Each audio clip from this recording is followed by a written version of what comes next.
What is up, guys? Welcome back to Bitcoin Audible. This is another episode. This is the 6th Guys Roundtable with myself, Bitcoin mechanic Steve, and my brother Jeff. And I'm not going to tell you that the show is awesome because you know the show is awesome because it's Guys Roundtable. But I want to take a moment. I have been working on PairDrive for a year and a half, and this project has been totally in the dark for a long time, and we're so unbelievably close to bringing it out in the open. However, I am looking for a Nostr dev. I'm looking for a Nostr and JavaScript dev specifically. And also, I want to make it very clear that I am more interested in hiring somebody who is motivated, who is really interested in this tech, and specifically would be building peer-to-peer or Nostr-based apps already, and who understands from an ideological sense why this is necessary and why this is the most important thing to work on. So I'm putting the call out there because I want to bring people on the team. I want people who are motivated. I want people who are in this space and who specifically are planning to be here for a very long time, because I think we have something that's going to be really important and could be extremely useful for a lot of people. And I want to see it succeed, and I want to have people join our team who want to see that as well. So if that is you, send me a DM on Nostr or Keat. If you don't know what those are or how to do that, then don't worry about it. This episode is brought to you by Blockstream and the Jade Plus. Ooh, I've got it right here. Got it right here in front of me. The Jade Plus hardware wallet. I've always loved the old Jade, but it definitely felt like it's hardware constrained. And this guy is just what the Jade was meant to be. You can get 10% off with my code GUY, G-U-Y. Very easy to remember. I also have a link in the show notes if you want to check it out. It takes you straight to the Blockstream store. And also, if you were looking for a non-custodial Bitcoin and Lightning wallet, you've got to check out BitKit. This is a beautifully designed, very simple UX. If you want sovereign Bitcoin on-chain and you want to make it simple where you just send it to your spending wallet and you have an LSP and you have a sovereign Lightning wallet on your mobile, BitKit is a fantastic option to check out. Links and details are right in the show notes. Let's get into today's Guys Roundtable. This is wrapping up the month of January. Trump is now president. Ross Ulbricht is now free. Are stablecoins a boon for Bitcoin or for the fiat world? Can fees alone ever secure the Bitcoin system? And can Bitcoin really ever be a true medium of exchange for the world? Or will it stay stuck in the background as a store of value asset in a world where payments are still fulfilled by fiat and credit? All this and much more with Bitcoin mechanic, Simple Steve, and the Swan Brothers. This is Guys Roundtable number 6, Store of Bitcoin and Medium of Credit.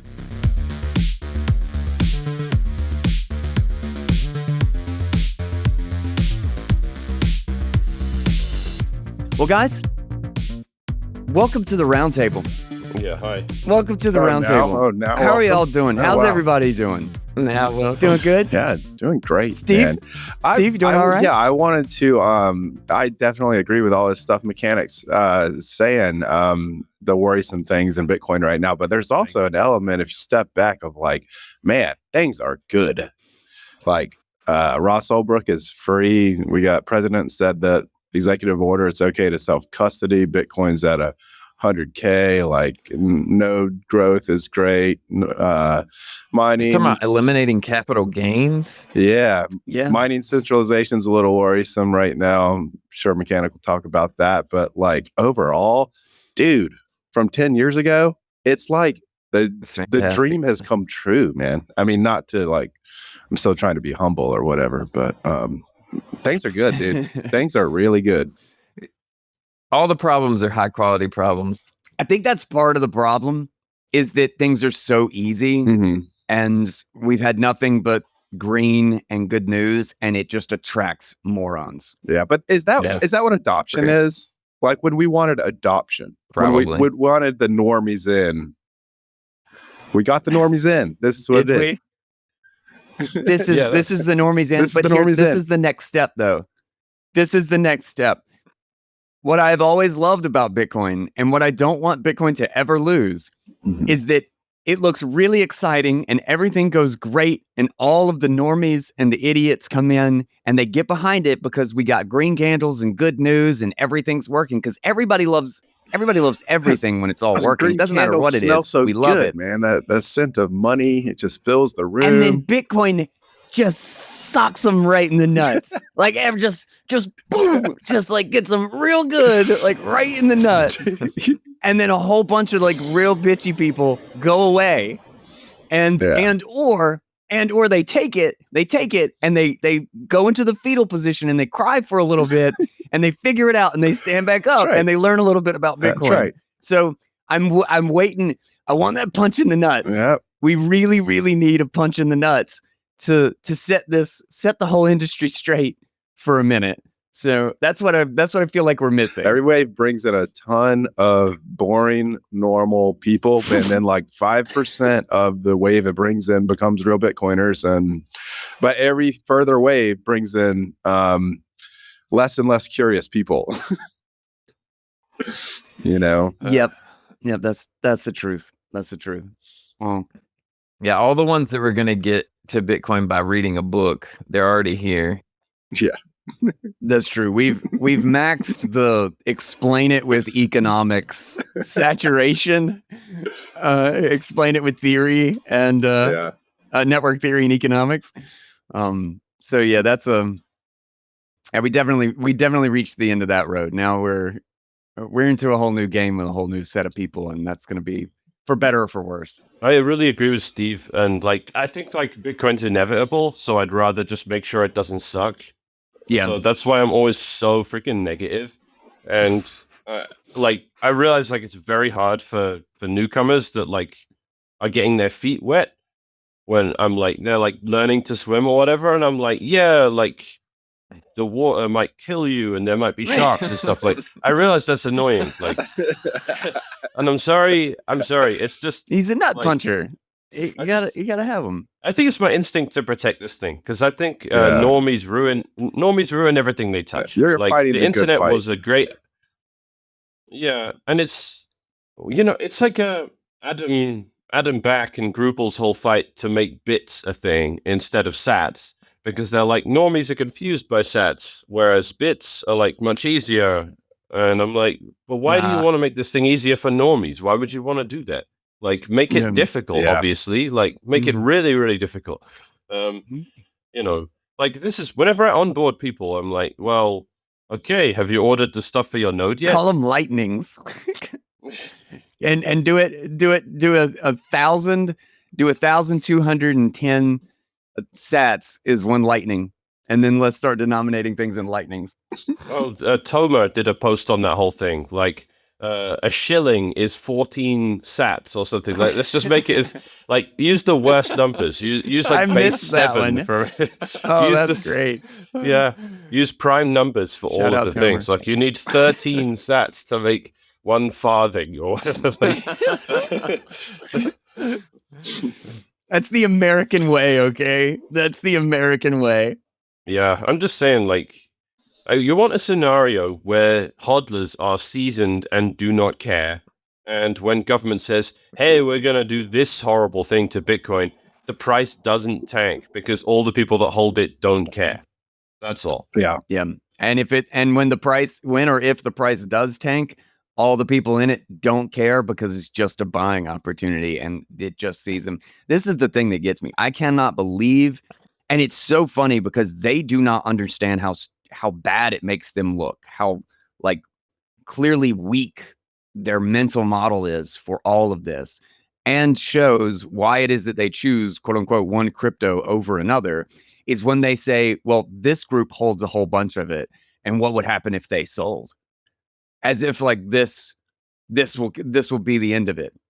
But like all they are saying is that if somebody sold a whole bunch of my crypto and the price plummeted, I would be scared and I would run away because I'm just suggesting that because that's my mental model. Clearly, I'm going to scare you because somebody's going to sell a whole bunch, the government's going to sell $1 billion worth of Bitcoin and the price is going to dump and be like, I wouldn't even know. it would probably take me a couple of days. It's only to be like, did you see that the Bitcoin price like completely plummeted? And I would, if I had fiat, I'd be very excited. If I didn't, I'd be a little bit sad for 20 seconds.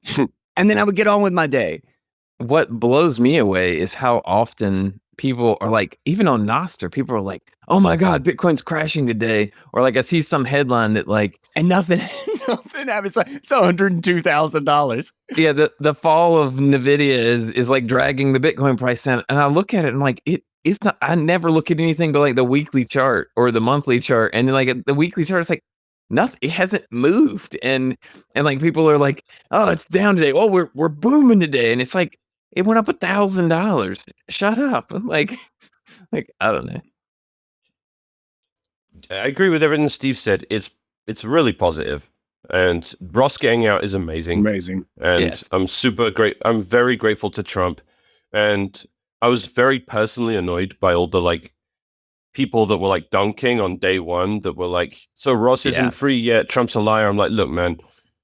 That was so ridiculous. Can you please just for like, we're all stressed. I know, like we're all very, very stressed. I felt I was like, that was one of the most anxiety laden days of my life. Like I was refreshing a lot and obviously I get it, but give the guy a break. And, you know, he was free on day 2 and everyone made the joke around it being day 0 and day 1. And Trump was like, you know, being a developer about it. So I was actually shocked. Well, I didn't think pardoned him. anything would happen on Inauguration Day, like at all. I didn't think he would sign executive orders. No, he hit the ground running. He hit the ground running. He did. Like he just went and sat down at a table and started like people were feeding him papers, and he's like, "So this is the thing that we did. We're gonna tax China 200% for everything that they do. It's just sign." And it's like, like they did not miss a second. I was really kind of surprised. I thought day 1 was the day after inauguration. Look, if we got a problem around in the space at the moment, I think the most pressing issue is blocks are almost completely just, there is nothing going into the chain at the moment. Like people are, Foundry just mined a block and the highest sats per byte was 25 sats a byte. That's the lowest I think I've seen in years. They made $1,000 from transaction fees, $1,100, and they made in subsidy 318 grand. So the transaction fee transition after this many halvings, that hasn't even started yet. And this is the middle of a week, guys. And anyone familiar with Bitcoin knows in evenings and weekends it dips, and usually the lowest you'll ever see is Sunday night. Yeah. And then like late in the evening American time, Monday morning, it starts to go up again, and you start getting a lot more fees. But that isn't happening. Like, and there's a whole bunch of reasons that can be, because Lightning is you don't know the transactions are happening on Lightning. There's no insight into that. You don't know how people are using it. So that might have taken a lot of the pressure off. But I somewhat doubt it. I think it's most likely, no doubt some of that is happening, but it just looks predominantly like people buy Bitcoin and number goes up, and that's about it. It doesn't really look like a lot of people are using it as money. And we can circle back to the capital gains thing that you Jeff and Steve have already mentioned. And we've been hashtagging it all over the place. Drop capital gains. That is the fork we want in Bitcoin now. And this is a tongue-in-cheek, of course, because everyone is talking about adding covenants to make Bitcoin better as a medium of exchange.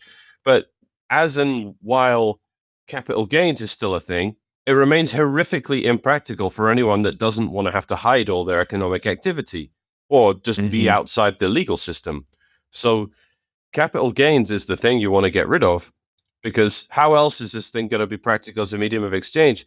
If you're going to continue treating it as a taxable event every time you spend it, then guess what? It's not going to be practical, and no one's going to use it, and you're not going to have the motivation for all the more sophisticated technological workarounds to increase economic density every time you touch the chain. No one's going to want to do that because they don't even want to do it without the sophistication. You can just use the chain right now for like a couple of cents, and no one's doing it. So I think it's literally just my coin joins and paying paying the 6 people that didn't work for me. Those are all the Bitcoin transactions on the chain. It's Bitcoin audible. You could just see all. You could see everything. Every block is just Bitcoin audible. Yeah, dude, I see a bunch of consolidations in the last block. 1, 2, 3, 4, 5, 6, 7, 8, 9. Giant consolidations taking up 90% of the block, all of them paying 1.01 sat per byte, which means that person is absolutely lowball. That's like you walk into an auction. That's literally like the dust threshold. They're Yeah, just put at the lowest number. You go in and you bid on some foreclosed farm or something for 2 cents because you know that someone else might have put in a bid for 1 cent, and you get the entire farm. 200 acres of farmland in the middle of nowhere. That's what that is. That's how we're treating block space at the moment. We need a hack. It's like going to Bitstamp and Coinbase and everything, and just like putting in a bid for $1 on Bitcoin, and then just doing an order, forever order, whatever, for $1. Just like somebody's gonna have a bug, something's gonna crash, and I'm gonna get a Bitcoin for $1. I'm just gonna go to all the, I should go to all the crappiest exchanges that are out there. Every single exchange, I'm going to set up an account. I'm going to put in a bid for $1 on Bitcoin. Somebody's going to screw something up. I'm going to get some Bitcoin. It's going to be a flash crash. But those have happened with the fat finger trade where someone, the low liquidity exchanges where someone sells 1,000 Bitcoin instead of 100 and the price tanks to like $1 because there just isn't the liquidity. Man, if you're smart, you do have that. I dream about catching those. Yeah, but I would withdraw so fast. I would set it up on notifications. It's like I can find out before the CEO finds out and freezes everything. I think this should be called the BlockFi if we name that strategy. I think the BlockFi. The worse the exchange you're prepared to leave your fiat on, the more likely it is you're going to catch a falling knife like that. You're not going to get it on Coinbase. There's too much liquidity. I think we got to have an exchange hack in order for there to be serious on-chain demand. Like, I don't know what else is going to. I mean, certainly when the price spikes, we get a lot of on-chain fee. And historically in the past, when the price spikes, like on-chain activity just goes nuts. But that hasn't been happening as much recently. Like when we broke through 100K for the first time, it was a little bit, but like when we broke through 100K for the second time, there was like almost no activity. And I feel like, I mean, what is going to change such that all of a sudden there's going to be demand for on-chain transactions again? And I can't think of anything except for like hopefully it's not Coinbase, but hopefully like something happens to somebody. I don't know, man. I kind of want Coinbase to break. The price will take years to recover from that. I mean, that's fine long term, but it'll take a couple years to recover from that. Well, a couple. Okay, so that a couple years bear market. would be the normal. Would be the normal like cycle. Right? Yeah. So if that's the top of this cycle, I'm okay with that. If it gets to 1 million and then Coinbase gets hacked and we go back to 500K, I'm totally fine with that for sure. Yeah, I'm good. I don't have any. I'll tell you, I don't have any like. There's no like past data. Like if we're just taking the past and projecting it forward from the context of like what we see on chain or how we see Bitcoin used, then I don't have any. If we're considering that evidence, I don't have any quote unquote evidence of how and why this would happen. But I still think it's logically sound that the medium of exchange phase happens. Not only does it take a really, really long time to get there, but it also happens really, really fast, and probably to the degree that it annoys everybody, that it's like really, really annoying, like, and awful, and everybody hates it because fees could potentially go up a lot, but that it necessarily has to follow when everybody just wants to have Bitcoin over fiat. Mm-hmm. Yeah. That like directly, I think there has to be both a potentially pretty serious problem in fiat, but then also I think we've been getting ahead of ourselves at every single stage. Trying to do this in 2012 and 2013 and get overstock to accept Bitcoin was stupid. We're way ahead of the game. The Chivo and El Salvador, they were way ahead. Again, like this is all about timing. If you look at the internet, it took 20 years, and then suddenly everybody was on the internet. Everybody had the interface for the internet, and every single time somebody tried to design the solution or design the laptop before we got there, they failed over and over and over again, and nobody was using the web for the web. But then suddenly everybody was. Like, I think there will be this transition. It's just a matter of timing in the maturity of the system itself. And what we need is a monetary maturity more than a technological maturity. Yeah. Even though I think the technological maturity will probably follow, because everybody will be so unbelievably mad at how expensive and frustrating it is when we get to that point. But it's also like, we still do not know what a fee market security, like economic security profile, looks like, Yeah. because we haven't seen it, and all we've ever seen are spikes. It basically looks like ordinals. It's like there's a spike, everybody's and then it falls back down, and like nothing's happening, and we're back to 1 sat per V byte. Yeah, I think those are really annoying because it's a slow burner. Every 4 years it halves. It's not like every 4 months it halves. It's supposed to be a thing that happens over a process of decades as the world Bitcoinizes itself and we slowly start seeing more and more activity. I think it's reasonable to wait until the 2030s. It doubles. It doubles every X amount of years, which means it's really slow at the beginning. But by 2040, 2050, you don't have 16,000 people touching the chain a couple of times a week. You have 32,000, then 64,000, then 512,000, and then you're over 1 million. And suddenly that starts to look like there's just that much activity. It's not Satoshi Dice suddenly going blah, and it's not suddenly inscriptions suddenly, pissing all over the place. It's not that. It takes a while for these things to bootstrap. And everyone, like Lightning was just years ahead of being necessary, and Covenants are years ahead of being necessary. And I think the slow and patient approach is actually correct here.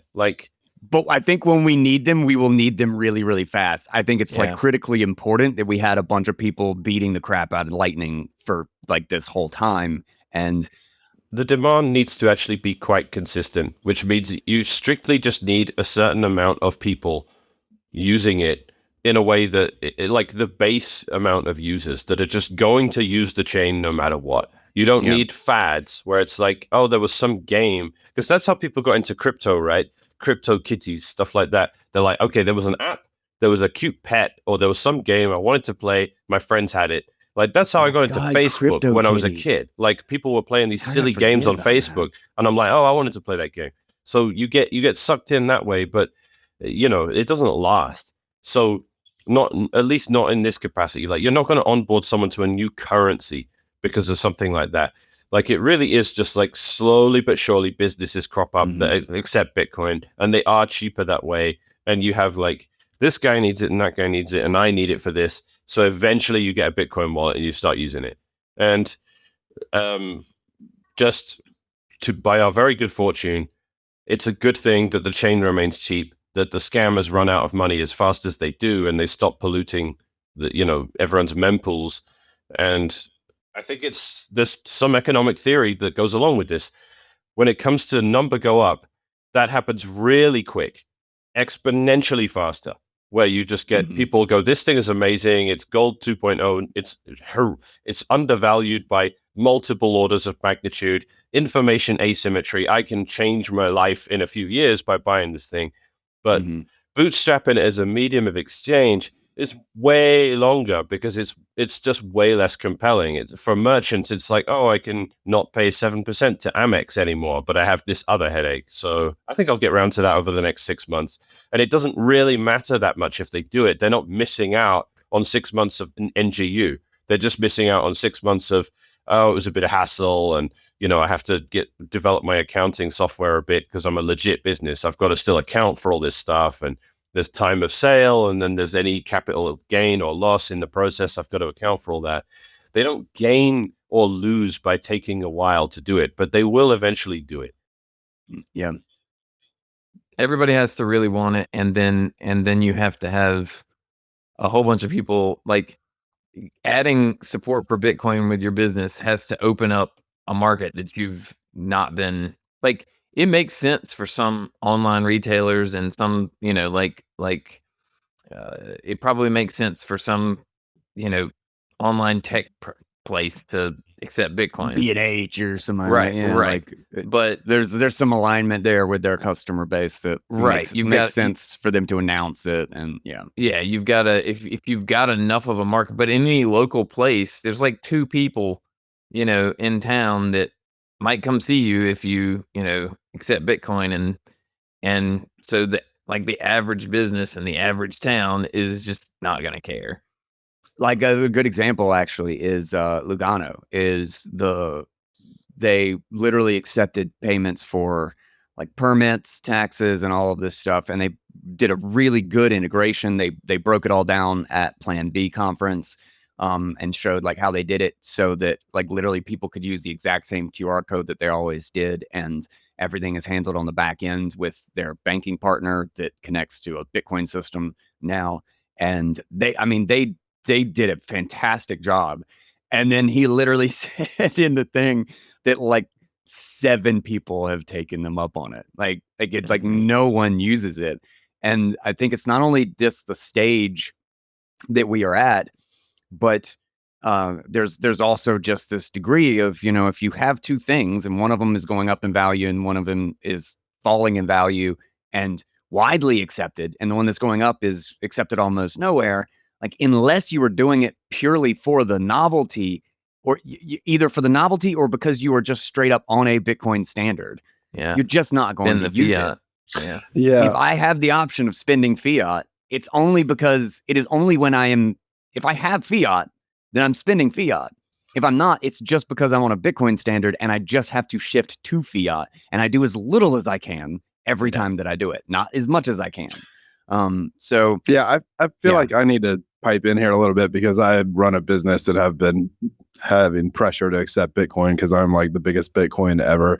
When people imagine a business accepting Bitcoin, they imagine a single business owner that doesn't have any employees to train, and that like all of that business owner's employees love Bitcoin and want each one of those employees wants to spend 20 or 30 hours thinking about programming Bitcoin and how they're going to get paid. And like, if they get tips in Bitcoin, like, are they going to convert their tips? How's a tip in Bitcoin going to get split between 4 bartenders? And like these problems that take 20 or 30 hours to figure out and write software for. And like, how do you start a tab at a bar with a customer paying Bitcoin? Like that is like, these aren't like, oh yeah, and that is like that low friction, everybody does it things that needs to be solved. Like that is everyone's interaction with the bar. You can't change. You can't be like, customer, do something different now. You know? And this isn't like me taking even like if I could solve this problem in 100 hours, I would do it. This isn't like me just trying a little bit to help the Bitcoin network. Like, no, this is a massive, massive undertaking, completely changing every financial back end of the entire system of the business, because you got employees to train, and employees got to decide. You have suppliers. Yeah, suppliers. You pay other people, So it's got to be. It isn't just like try a little bit to help the Bitcoin network. That's not the ask. The ask is much bigger than people think. The only reason I am able to do it is because I have literally hired nothing but Bitcoiners for my company. Everybody just sends me a Bitcoin address. Right. Like, here's my invoice, here's my Bitcoin address, and I just do it. It's on chain. Well, we do Lightning because like a couple of them, like we have like big fat channels between each other, and we'll use those. But that's literally because the people I work with run Lightning nodes. Yeah, and it's online. Like that's a big and it's online. Yeah, I think it's a nomenclature. We got to define the problem and differentiate between. Like, as usual, everyone is straight up confused because using Bitcoin means two things. It means you have the fact that Bitcoin is a store of value, and you have the fact that, because Bitcoin is money, and you have the fact that Bitcoin is a payment network on which the money moves around, and the two are never, ever the same thing. So I've said it probably before on this show. Like, every single payment network out there is not a money. So PayPal is not a money. Visa is not a money. MasterCard's not a money. ACH is not a money. Swift, all that stuff, these are not monies. They are monetary networks that you move money around on. Yeah, they're not monies. Yeah. They're payment system. So, payment systems. But this is the thing. Bitcoin is both. It's the name of the payment system on which you move around the currency Bitcoin. And one of them is a no-brainer to adopt. Even despite that, no one does it. Like holding dollars, like you get paid in dollars and you hold them and they maintain some semblance of purchasing power. It doesn't immediately evaporate. It does pretty quick, but not fast enough that most people notice it. It's pretty easy to just hold Bitcoin. But the infrastructure around payment networks and, where everyone interacts with everyone else, that's going to take forever to bootstrap that. It's so difficult. And we don't even have a name for it because it's a different kind of Bitcoining, is going around in your town, looking up where the local businesses are, going to countries where there's some adoption and using it and expecting to be able to pay and having the necessary fallback options if they don't take it. Like I got a taxi in El Salvador yesterday and like my Amex wouldn't work. And I'm like, I didn't even think to ask, do you take Bitcoin? The guy's like, no. And I'm like, right. So, all right, we're just going to have to go to the hotel and I'll figure out a way to get you some US dollars cash.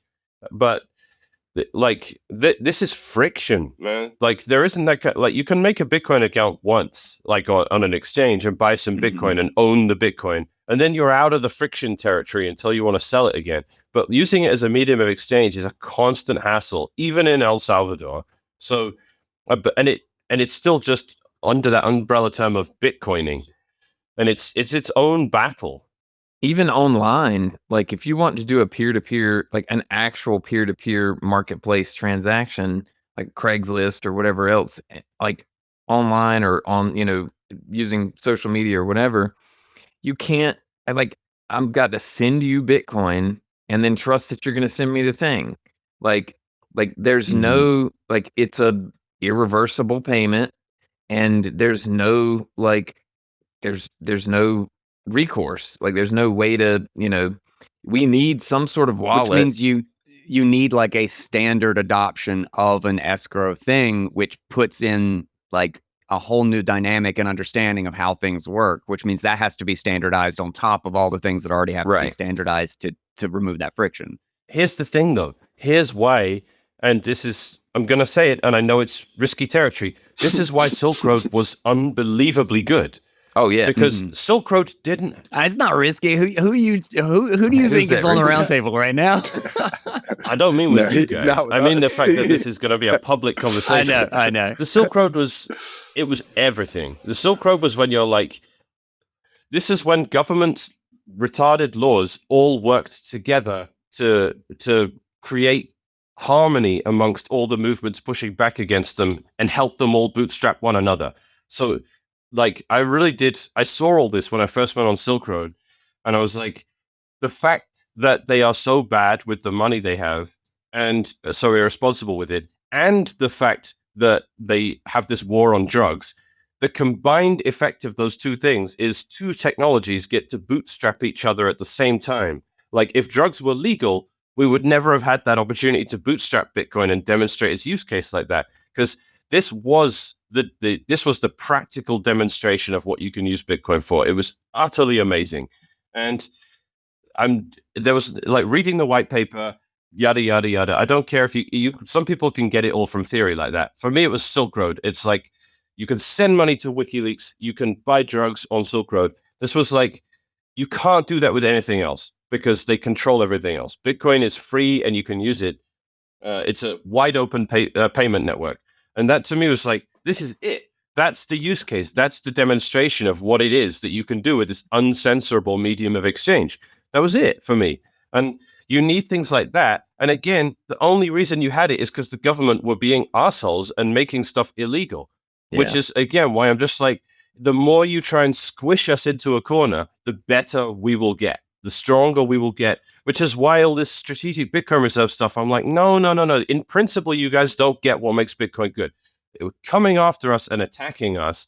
It's easy for me to say because I'm not American, but that's what gives us, that's when people become geniuses, and that's when people find these genius workarounds. Like, if you want strong internet, you know that meme, the internet treats censorship as something being bug to broken be and routed roots around it. Like Yeah. that's what Bitcoin does. If Bitcoiners will treat trying to push payment networks and deputize payment networks into being enforcers of state censorship, Bitcoin will treat that as a bug and root around it. And I'm like, that makes Bitcoin really, really good.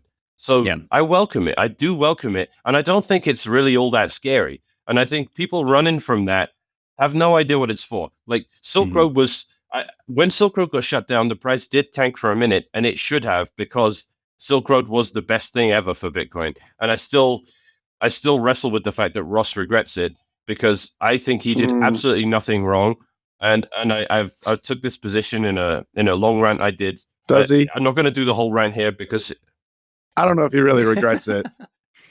He said he had to say he said regrets many it. times. Right. But yeah, so he could have been some like say what they need to hear to commute your sentence what I or whatever. I can see all that, but like at the end of the day, the one that's annoying me is everyone being like, "What, dude? He ran a website. Is Mark Zuckerberg responsible for someone sending a death threat on Facebook?" No, and I'm like, that's so naive. Like Russ ran a website to undermine the war on drugs, and he did it with deliberate intention, with a bunch of categories in the top left that said drugs, cannabis, ecstasy, cocaine, whatever. He did that deliberately. He designed the site around this. And when people tried to put child porn on there, he got rid of it immediately. He had a moral and ethical judgment about what went on the site, and he decided drugs was okay. And I don't like the sort of naive libertarian actually position where they're like, it's nothing to do with him what got bought and sold on there. No, he blessed everything that went on in that site, and he made the right moral call, in my opinion. And I don't like people pretending otherwise.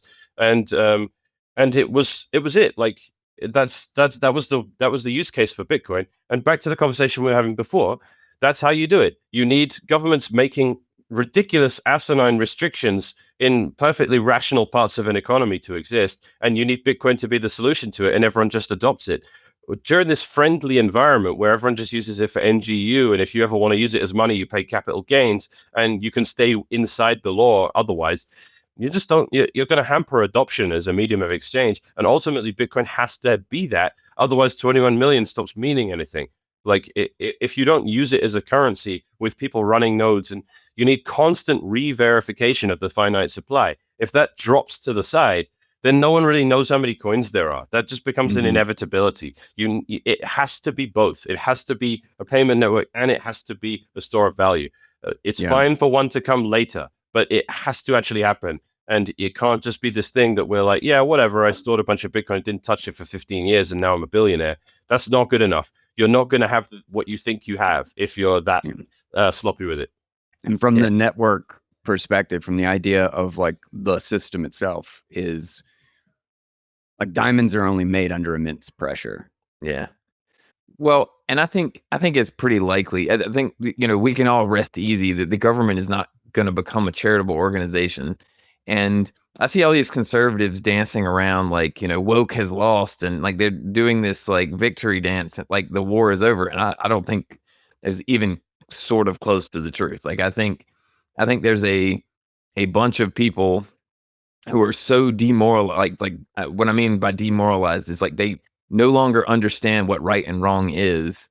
And there's a huge portion of the population that it falls into that category. And they think that everything that is being done now is evil. And so I think it's very, very likely that we maybe get some, 4-year reprieve from some of the attacks. And it's very likely that all of this just ends up reversed. I mean, like, it would not surprise me at all. I think we've definitely reached a place in how vicious and petty politics is that I could see every new regime coming in and then making a point to, like, in the first 2 days, everything, executive order to undo everything from the last regime, to the point that it creates so much instability and distrust that it grinds like that alone.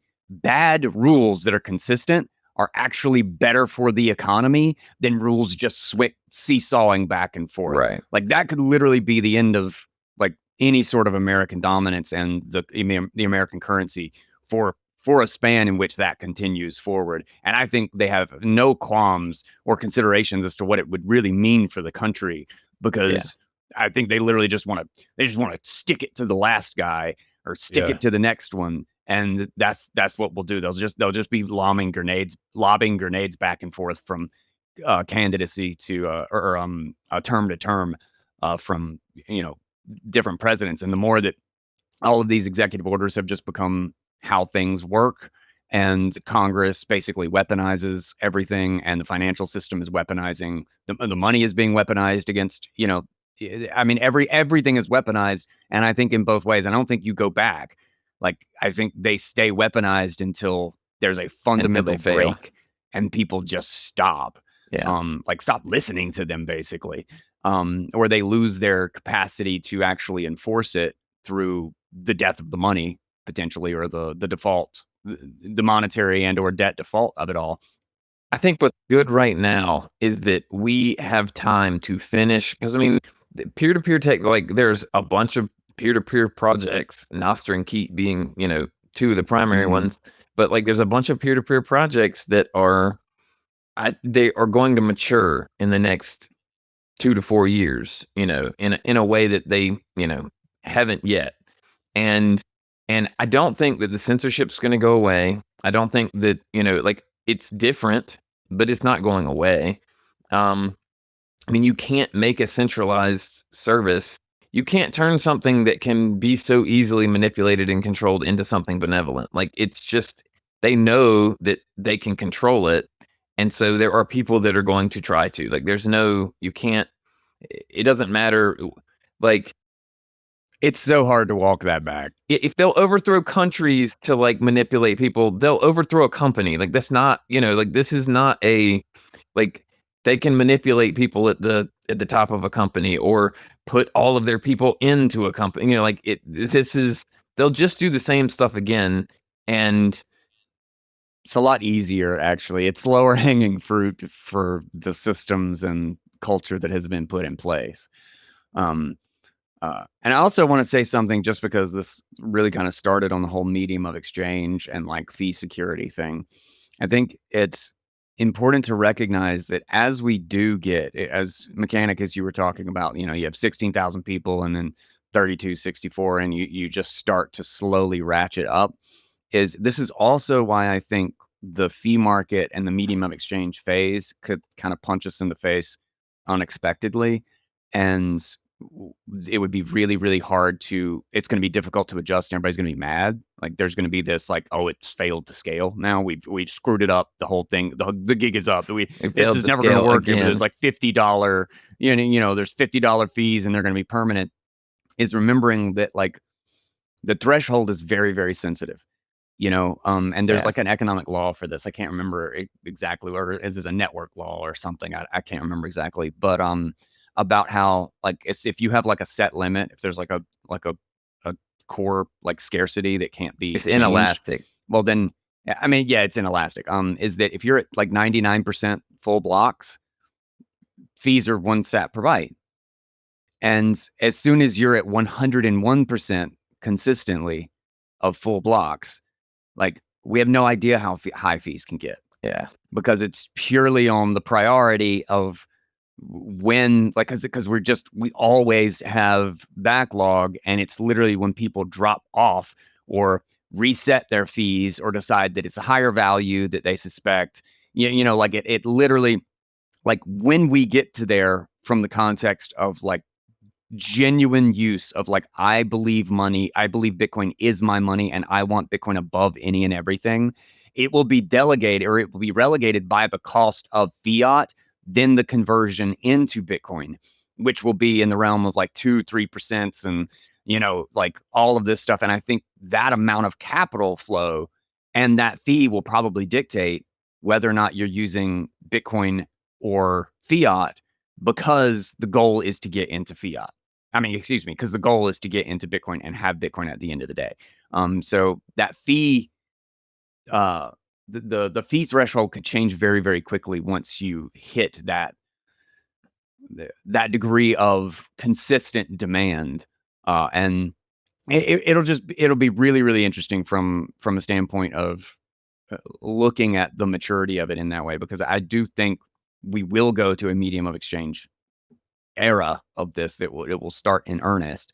And I really think it will seem very, very unique and shocking when we do. And people won't know, like, we won't be able to just like project forward. I think it's going to be a while, man. What we've seen so far. I think I do agree that. I agree. It will be a while. One of the things that I think we'll panic in the reverse first. Yeah, I think we'll panic maybe. that there will be no fees and it's going to be terrible and we're not going to have any security before we're panicking in the opposite direction. But I don't know. That's just my intuitive thinking on where I think it's going to go. Well, one of the things that could change this drastically is, imagine if there were no capital gains on Bitcoin. If there were no capital gains on Bitcoin, people think like, oh, people will be more likely to spend it. What I think would happen is that people would just immediately use Bitcoin to pay off their credit card every month, because the Visa network is just better. It's just a better payment system. I mean, Bitcoin is just a better form of money, but Visa is just a better payment system than anything Bitcoin and Lightning. And so it's like, why are you going to ask the free market to try to use a product that's worse? I mean, I guess maybe it occurred to me, maybe we're kind of saying the same thing, but I don't think Bitcoin or Lightning will ever be used point of sale wise, like really for a very long time, because but maybe what you mean by a medium of exchange is just paying off your Visa card every month. I feel like that's probably what's going to happen. Maybe that is a medium of exchange to you if you just use it to pay off your Visa card every month. But I think that's kind of what's going to happen. Jeff, jump in on this, because I think my probably aligns more with Jeff's thinking on this, but we'll find out in just a second. I got some too. It probably depends on how things develop. It definitely depends on how things develop. But like, if the government continues to be friendly to things, then it makes perfect sense. Like, banks are now supposedly, just happened, like they're allowed to hold Bitcoin now, and so it's entirely possible that normies interact with Bitcoin by saving it, and then they can interface with it using the Visa network and all the traditional legacy stuff. So long as those systems remain honest and the government's not weaponizing the Visa network against everybody, which they have against WikiLeaks and other people. The question is, how politically stable is the United States? Like, that's really the real question, because if they start using Visa to attack people, then all bets are off, and we go back to trying to develop something on Lightning or whatever else. So yeah, that's true. Mechanic, did you want to jump in? Because I wanted to kind of explain a little bit more of my thinking on how and where I think medium of exchange and the infrastructure will go and why. But Mechanic, I'm curious your thoughts first. Yeah, I got a couple. That was very thought-provoking what Steve said, because it made me realize I only spend money once a month. I use my credit card throughout the month, exactly, and then I pay that off once a month. Yeah, so if that's something that you could bootstrap a change to in people's thinking quite easily, actually, because you don't need to change a million things, you need to change one thing. So that's actually quite realistic. If you can pay off your credit card using Bitcoin, which you can in Canada anyway, by getting rid of the capital gains, then Visa helps us bootstrap everything. And then there's this thing, once you get your foot in the door, and everyone is using Bitcoin to that degree anyway, if they want to deplatform you from the Visa network, which is very possible, and if you're just not able to get a credit card, which actually is very common, that's the default for most people on the planet, then you just have to do that little extra bit to make it usable for Bitcoiners, to not have to use, you got a prepaid debit card instead that you fund with Bitcoin once a month, and you have to roll from the beginning of the month rather than the end. And you can bootstrap it that way. I find that a pretty compelling idea about how we might get this thing going. If you want to save in better money and you want 20,000 sats for free right now, it's about $20 at $100,000 of Bitcoin. Check out Fold. Every time I swipe this card, I get 0.5%, sometimes 1, sometimes even 1.5%. I can get 2, 3, 5, even 10% on gift cards with major merchants. Between the roundups, the gift cards, the auto stacking, the sats back on every single swipe, Fold literally does all of the work for me, and it is denominated in Bitcoin.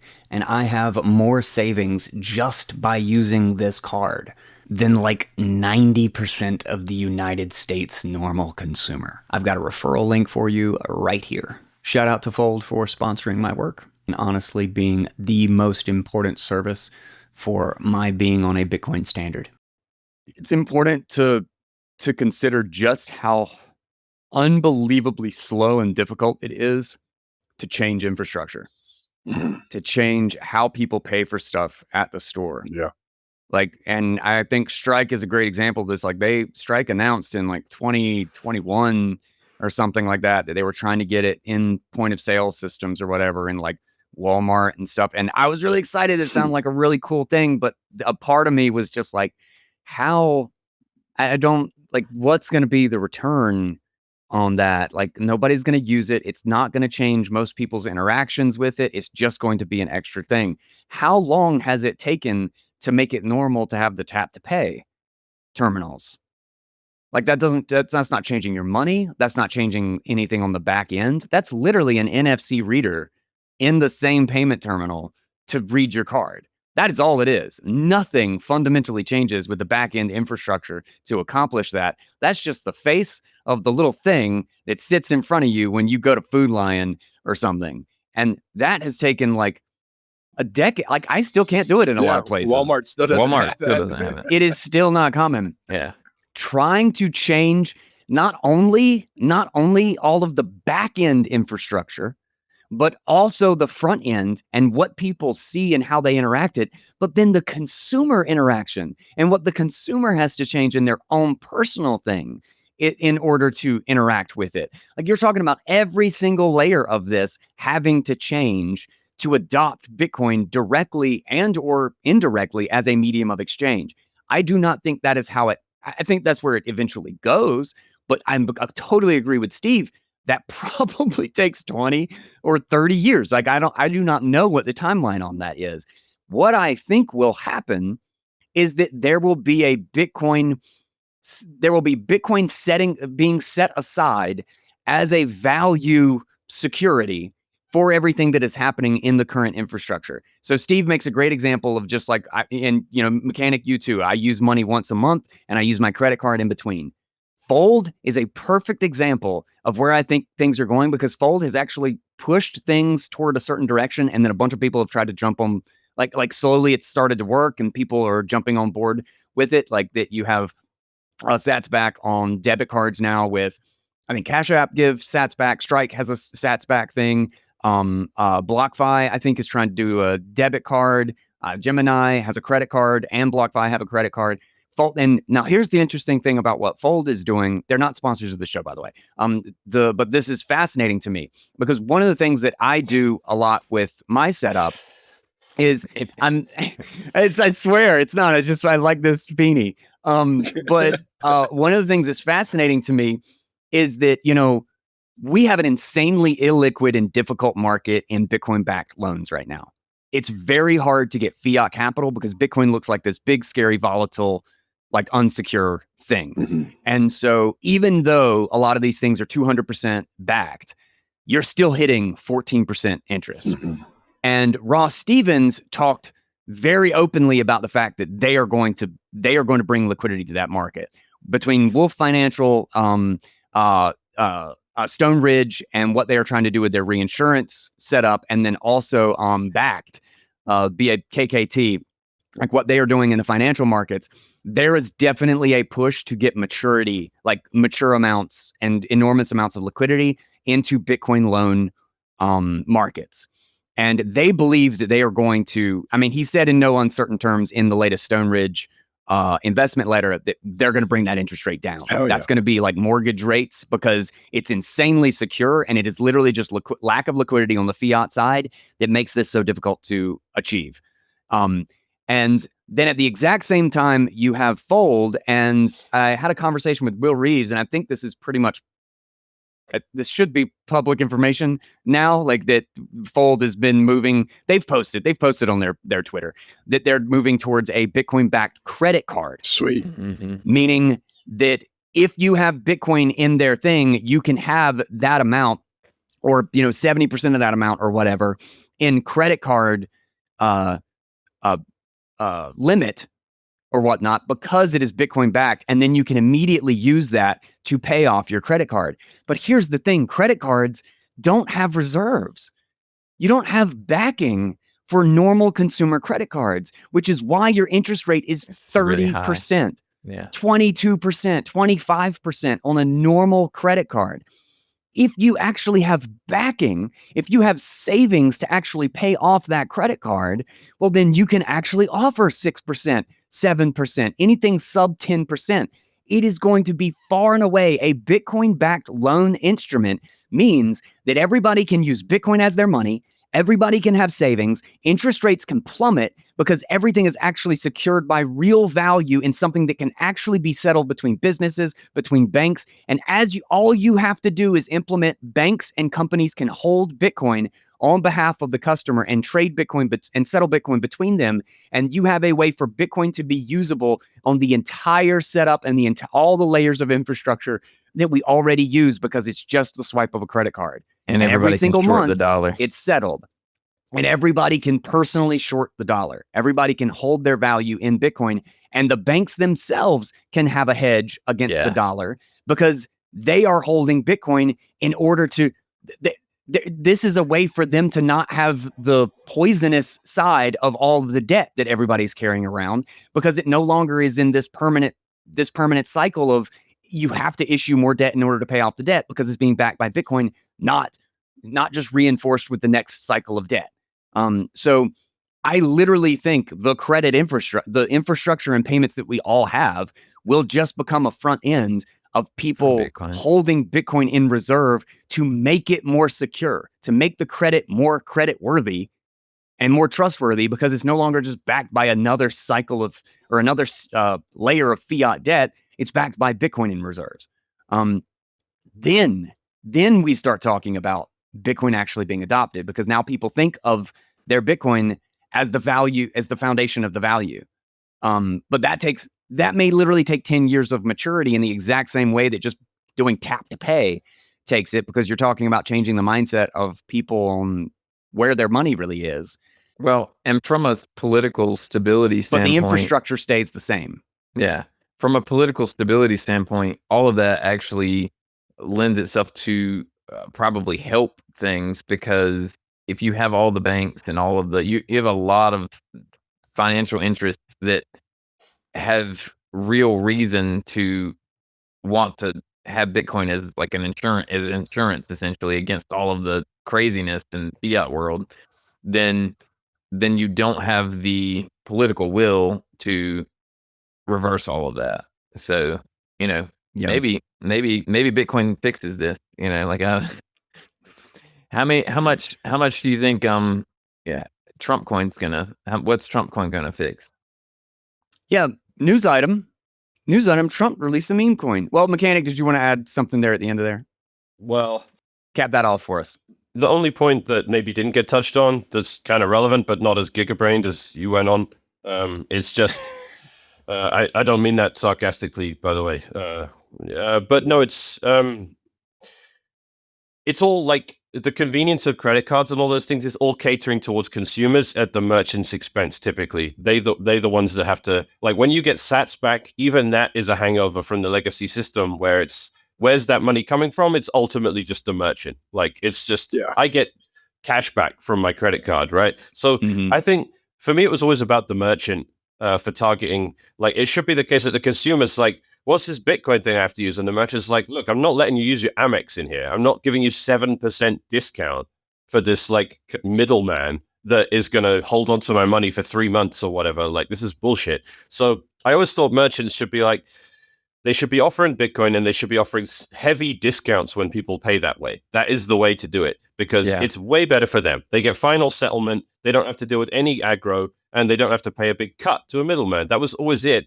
But the customer is always right mentality around what's going on, and the convenience of credit cards has trumped everything. So I was always like, just target the merchants. The merchants want to accept Bitcoin because then they don't have to deal with crap. They can get away from all the fraud that happens. They get final settlement, and they can offer us heavy discount based on that. So I always felt like that was the route to take, and consumers would have to adapt to that. So it would be what's your target audience? I think the target audience is actually the merchant. I think everyone's getting screwed. I think we are all paying the cost of credit cards. It's very expensive, and it's just we don't really notice it. And it's dumb that we have to pay, like, if you don't use a credit card, then you want to use cash or Bitcoin, and it's the same price as credit cards. That's insane, because the merchant is having to deal with way less, but they just price everything by default in a way that assumes everyone's going to use a credit card.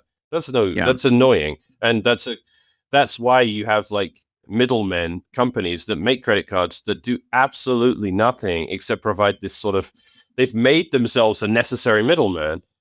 And that I think is frustrating. There's a collective savings we could make by getting rid of a middleman, and Bitcoin as a payment network can totally do that, and miners can take their place. There's definitely that.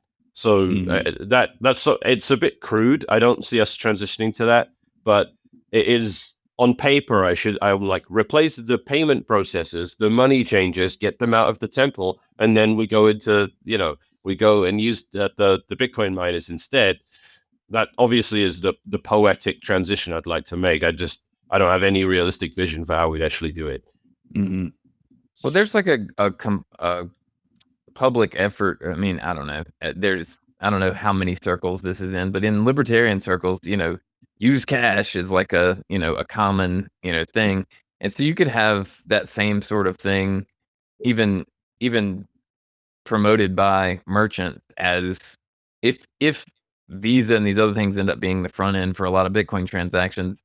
When merchants realize, like, hey, I want to hold Bitcoin, then they're like, hey, use Bitcoin directly, use Lightning, whatever. Like you could have a similar sort of like push just culturally for that same sort of thing. Mm-hmm. And then you could have Trump coins. Yeah, well, you're about to talk about the meme coin thing. I'll bring up on that quick. I really like it because I like that you can have like the stupidity. How much do you own? I own 0 naturally, but the point is, I want someone to come along and, no pun intended, trump all of the memeing. I want someone to come along and be like, here, you want to be silly, do you? All right, here is the dumbest thing ever. Like it really was like, once upon a time on Twitter, you would have a fake Trump account and a fake Elon account pushing a meme coin. Now you have the actual president pushing a meme coin. Like, it's not, hey, click on this link to get a bunch of scam coins or something. That once upon a time, that was an account pretending to be Donald Trump. Now it's Donald Trump. I just love that. Now, where do you go from there? Like, you cannot Trump. You can't beat Trump. that. You can't, like, so if you want to come up with a meme coin and be silly and all this stuff, I'm sorry, the president did it, and it tanked it tanked within hours, not days. The president's wife did it, same story. So to me, this should be the end of it. It doesn't matter who you are. You can, like, I don't care about your Coinye, your feather coin, your Coinye. Flashback. Coinye was great. Didn't he sue the developers over it because he just has no ability to? Hey, don't forget Hot Tuna. I mean, that's it. You can't out meme the president. Like, so it's over. Here's what we need is Elon needs to launch Mars coin, and each coin needs to be worth 1 acre of land on Mars when he finally makes it there.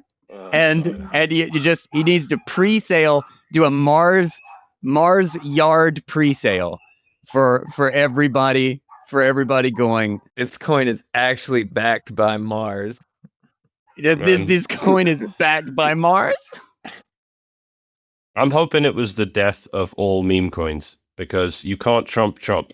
I don't think we're that lucky, but I think it's over, man. I think if you rug people enough with enough frequency, the liquidity of idiots dries up. Like, you can't have every other store be a casino without them going broke. Like, you need it to just have Vegas, and that's it. Like, if every state was Las Vegas, then the casino industry wouldn't work anymore. Like, you need to have a certain amount of like, you just there's this amount of theft via a tax on people's intelligence and lack of self-control. Like, you can have a tax on that until the well runs dry.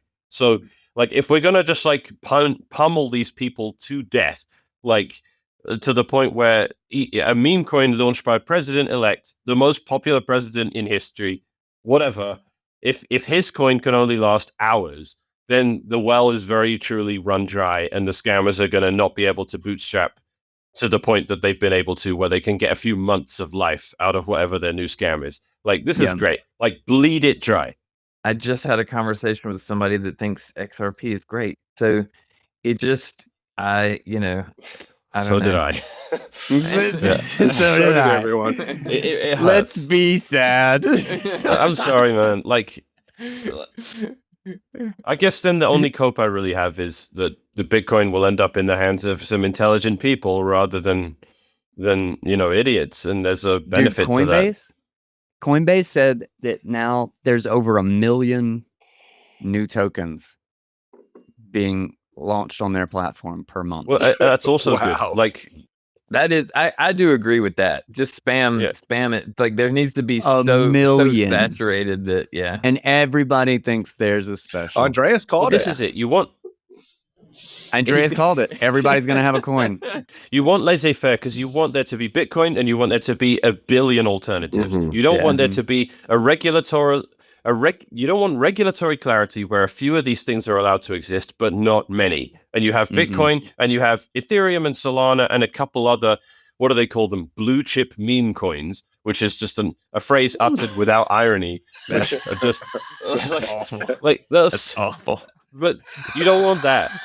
You don't want that. You want there to be a billion ankle biters, and you want them all fighting over each other for scraps. Like, So more and more meme coins is how you do it. You want Bitcoin, and you want everything else to be 20 orders of magnitude away. That's what you need. You don't need a couple of ankle biters. No. Is Doge? Well, that is the meme coin update from the Roundtable. Doge is pure Orwell. Topic, Doge is pure Orwell. All right, Doge. Doge, the government department, not the meme coin. Oh, Doge, the government department. It's peak irony. It's peak irony because making another department to fix the departments. It's the bureaucracy is expanding to meet the needs of the bureaucry. That's what that They're going to create the external revenue service before they delete the internal revenue service. Which means we're going to have 2 revenue services. So we wanted to abolish the IRS, turned into make the ERS as well. That's just the extra. What is that on paper? It's people that aren't even Americans owe us money now. That's what the ERS is. The ERS was just created to screw Roger Ver. Oh man. Well, we should talk about that because Roger Ver is he's absolutely like, there is a moral arc in the universe that is designed to punish people in the most horrific ways when they do evil things. So Roger, having done every sort of fraudulent thing a human being can do and getting away with it, gets screwed for not paying the one immoral thing that we will all defend him for. Well, I just find that's amazing. Like, the one thing you did that we will all stand up and say that was fine. You don't have to pay an exit tax when you leave America. There's nothing reasonable about that. That's ridiculous. Yeah, and that's the one he's going down for. I just find that's to torture him personally, because he now gets to be like, now when he looks in the mirror, he doesn't know what to think, because like, am I a good guy? Have I committed just ruthless fraud? Like, because apparently the one thing they're coming after me for is the one thing I felt okay about. Like, I don't feel like I did a thing wrong here, but everything else he did was morally ambiguous, but he got away with all that. So I just think that's to torture him, because if you don't know whether you're doing the right thing or not, that to me just you learn to have this internal distrust, and it creates disharmony and cognitive dissonance, and that's just a horrible mental state to be in. So I figure this whole thing is about him and making his life as confusing as possible. And I really hate that all of the like normies. We're all in the Roger show. Yeah, well, like Tucker Carlson and all these people are buying the whole narrative that the government likes Bitcoin and they're punishing the guy that wanted Bitcoin to be truly a subversive technology to the state, which is that makes it so hard. It's horrible. Like, I disagree with the exit tax. I disagree with his situation. I vehemently disagree with the absurd notion that even if he does owe all of this crap in taxes, that he gets 100 or 109 years or something insane. But I also, it is so difficult to feel sorry for him at the same time. And then when every single time he opens his mouth, he cannot stop lying. let the block size bullshit go. He cannot let it go. He's like, I'm going to spend 109 years in prison. I'm like, yeah, man, I want to get behind you because that's absurd. You know, if your government, if you think like, what does every psycho retarded religious status say? You don't like it here? Well, then leave. You literally tried to do that. You tried to leave. You tried to do what you tried to put your money where your mouth was and say, okay, this is not my government. They do not represent me. They are immoral. They are bad. I am leaving this nation. I do not agree with these laws. And they went and got you, put you in a cage, and they say for the rest of your life, you will owe us, you will pay off what you owe us for leaving. Like, what a slap in the face from every moral standpoint and from every concept of what the point of all the platitudes and bullshit and pomp and circumstance about what government is. And it's like, it's for the people, by the people. And if you don't want to be a part of it, get out of here. Oh, you got out of here? Fuck you. You're going in a cage and we're going to beat you for the rest of your life. Like it's so, the hypocrisy is astounding. That is how I feel about that issue. But when the next words out of your mouth were, they took over Bitcoin and they hijacked it, and it's because they wanted small blocks because we solved it and the feds took it over and everybody is lying to you. The entire thing is captured. I'm just like, dude, like, can you not? They came after me because I wrote a book.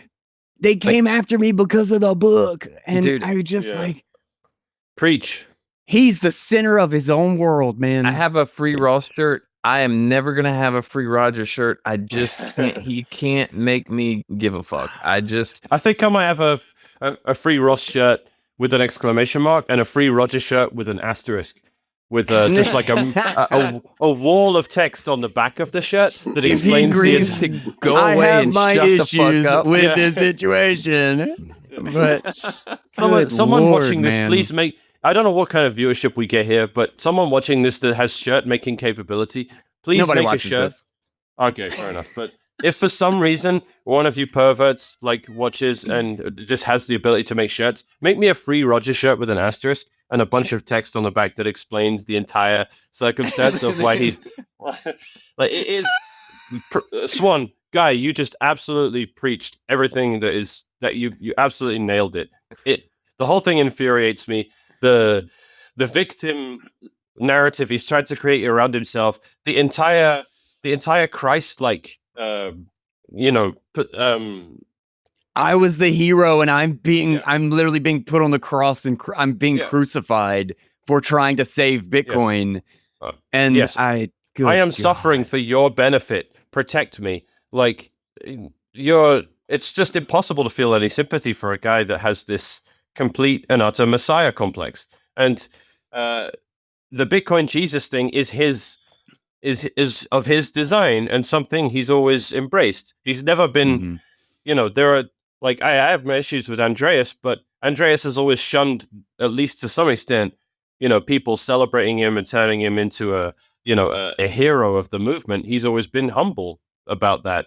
And Roger never has. Roger's always been fine being the Jesus of Bitcoin.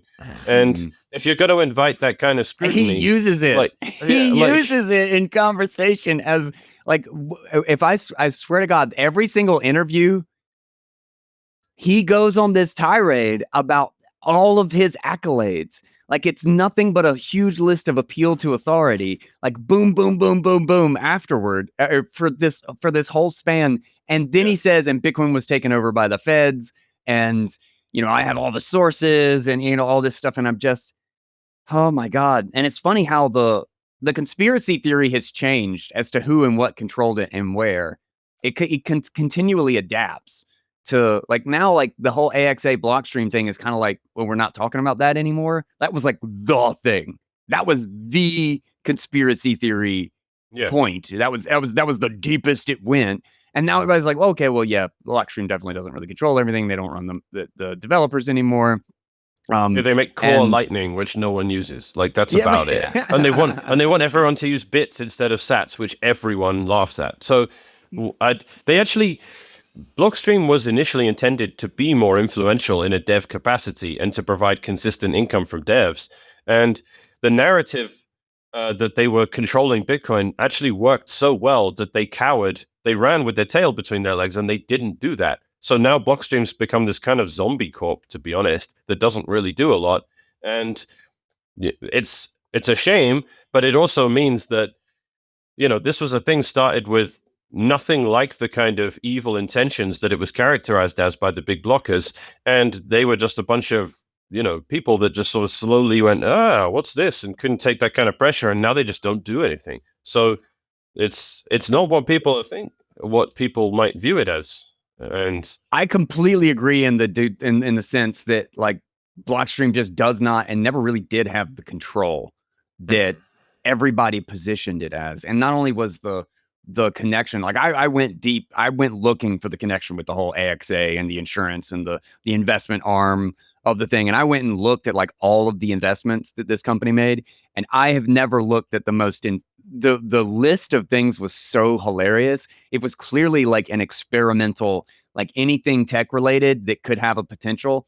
It's one of those, like, if we throw money at 1,000 different things that sound bonkers, one of those things might actually work, and it will pay for the 999 jokes that we're involved in.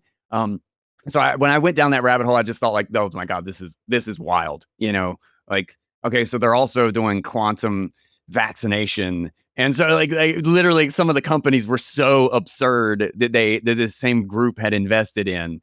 That was an arm of an insurance company, of an arm of a company that the Rothschilds owned. It's like every company on earth is an arm of an arm of an arm It's of the 6 degrees of Rothschilds separation. banking empire, for crying out loud.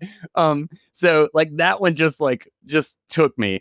But in the context of what I think Blockstream is doing, and maybe this is just because I like Aqua Wallet so much, but I think they are playing a very, very long game. I wish Lightning Core was more popular, though. LND just, I guess, hit the ground running, and they had so much momentum. So they do not have the influence or the kind of development power over Lightning, or it's development power. That's not really even the way to frame it. It's like they don't have the success in the client of Lightning and its features and its infrastructure that I think would actually be beneficial. I've really loved a lot about Core Lightning. This is something I'd like to cover a lot, and it's its own topic. Like, you have tokenization and the hyper US dollarization of Bitcoin in a kind of semi-native capacity. Like, and you have LND started, they wanted to do Taproot assets, and they're using some derivative of Tether as part of it. And, like, we know that people want stablecoins, right? Like, and I don't know if we've done stablecoins on this channel because I cannot reconcile my position on it at all. And I've tried, and I don't like, whatever you do, you look like a shill, but I'm being sincere to the world and telling you, I don't know what to think here, because I use fiat all day, every day. And most people do, no matter how much of a Bitcoiner they are. Not everyone does. And Guy, you've seen me say this literally on stage in Lugano. I'm like, Guy Swan is the only one I know that lives on a Bitcoin standard. But I don't know anyone else that really can handle the impracticality of that. And I make no judgment about people that can't. But regardless, there's X amount of billions of people that have no money infrastructure at all apart from cash. Like, they have to have 2 currencies because their local fiat sucks, so they have to have the US dollar as well. And that's all cash, and they have to get buses around to Western unions and stuff. And it's just a nightmare for them, where it's really easy for me. Stablecoins makes their life. There's nothing more easy to defend on a practical level than Tether. And there's nothing harder to defend on an ideological level than Tether. And I don't know how to reconcile those 2 things. And help me with it, because they are trying to make Bitcoin itself. Like, Tether is just the pragmatist industry, like building up. Like they've helped Bitcoin immeasurably with some of the things they've done in the past. They've genuinely ideologically done things that make Bitcoin better. But US dollar is fake. Tether is fake US dollars. Then you have Taproot assets, which is fake Tether, which is fake dollars, which are fake. You just have layers and layers of fakeception to the point where it's just so absurd. And but also Tether themselves want to use RGB to tokenize what they're doing in a different capacity to how LND want to tokenize things on top of Taproot assets. And you have competition there. And if Tether is more natively wanting to use Bitcoin by using RGB for tokenization and Tether moving around natively on Bitcoin, then this is one of those things that's very uninteresting from an ideological perspective because I'm just into Bitcoin, but it might be absolutely enormous for what billions of people end up actually using. So thoughts? I really want to know where you stand on all this because I will give you my quickest take that I can. Tether is while everything else, where I think the bulk of where Bitcoin adoption will go will be towards Bitcoin backing the current infrastructure of credit and debit cards and payment terminals and all of that stuff. Like I mentioned with, Fold and Bitcoin backed loans and that sort of thing. I think that multi-sig and reserve infrastructure will become a way to move dollars around backed by Bitcoin. And then I think the next step to denominating some of that in Bitcoin will become a lot easier as well. Whereas Tether, I believe, is the infrastructure is inversion, is that it's bringing dollars to Bitcoin style payments and quote unquote what looks like blockchain and addresses and keys and all of this stuff. And in the context of like fakeception is literally what fiat is. Like no matter what payment system you're using in fiat, it's just another layer of fakeception. Like Cash App dollars are just fakeception on top of the Visa debit, on top of the FedWire, on top of it's all just different. It's just different faces of fakeception. This is just fakeception with keys, with like cryptographic keys, and with an infrastructure that you can send it anywhere in the world because there's no explicit jurisdiction anywhere. There's no boundaries. There's no borders. It's giving the Bitcoin and blockchain environment, so to speak, or the mode of interaction, like how you treat it, to fiat, which I think is a vast improvement over fiat, but it's still clearly and deeply, it doesn't change the fact that it's fiat. It just is an improvement over the infrastructure of fiat, but it has all of those uphill battles, and it will only serve where fiat, the current fiat infrastructure, cannot and does not serve. And that's exactly what we've seen. Peer-to-peer markets in Nigeria, like Tether is successful everywhere the dollar can't go because it's Bitcoin infrastructure, because that Bitcoin infrastructure can go there, that quote unquote crypto tool. And it's also the perfect example of where XRP is so totally worthless, because fiat is what XRP claims they want to be, or Ripple claims they want to be, right? Tether is the shitcoin killer, because Tether doesn't care what network they're using.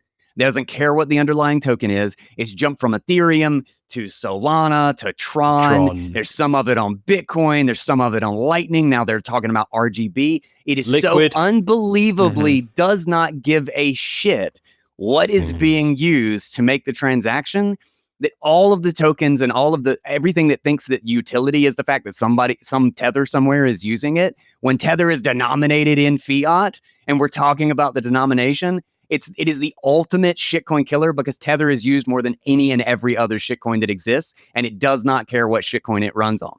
It does not care what the underlying network is in the slightest, to the point that it's running on like 5 at once right now, today. And so Tether, I think, is just a technological evolution of the fiat infrastructure that expands it to places that the current permissioned fiat infrastructure cannot go.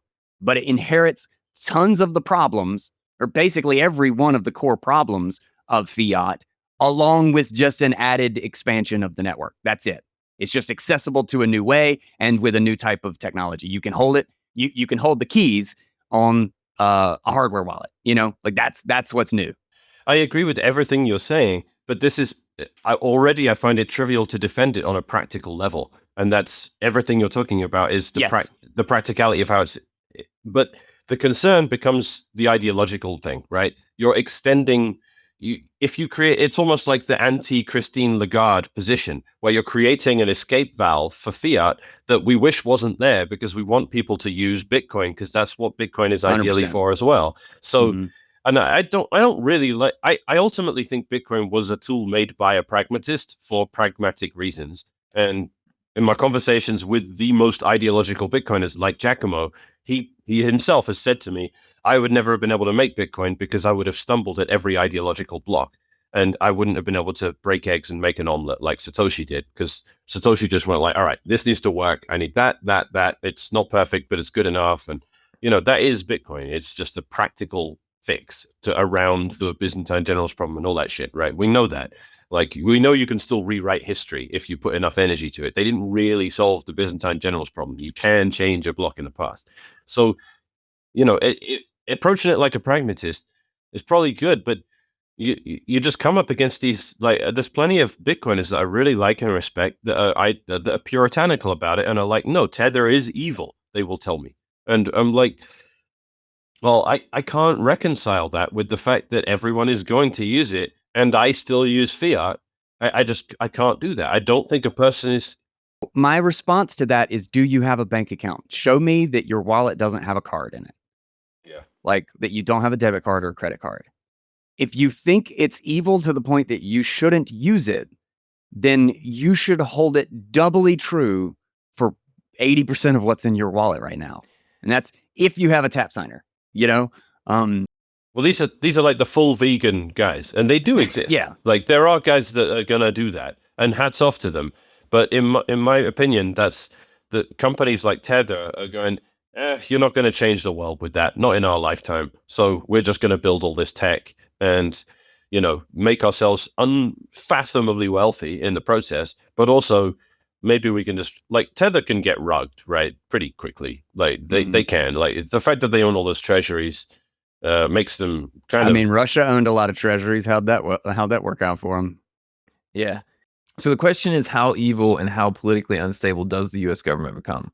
Because if the U.S. government, if say Trump was in office forever, like, I mean, not what I want, but if Trump was in office forever and you had benevolent treatment of Tether, then what happens is that Tether spreads into all the places where the dollar is not, and the world becomes dollarized, and then the only thing that is left is Tether or the dollar and Bitcoin, and they can't print, and so Bitcoin wins, because if you print, it's immediately reflected in the devaluation of the dollar.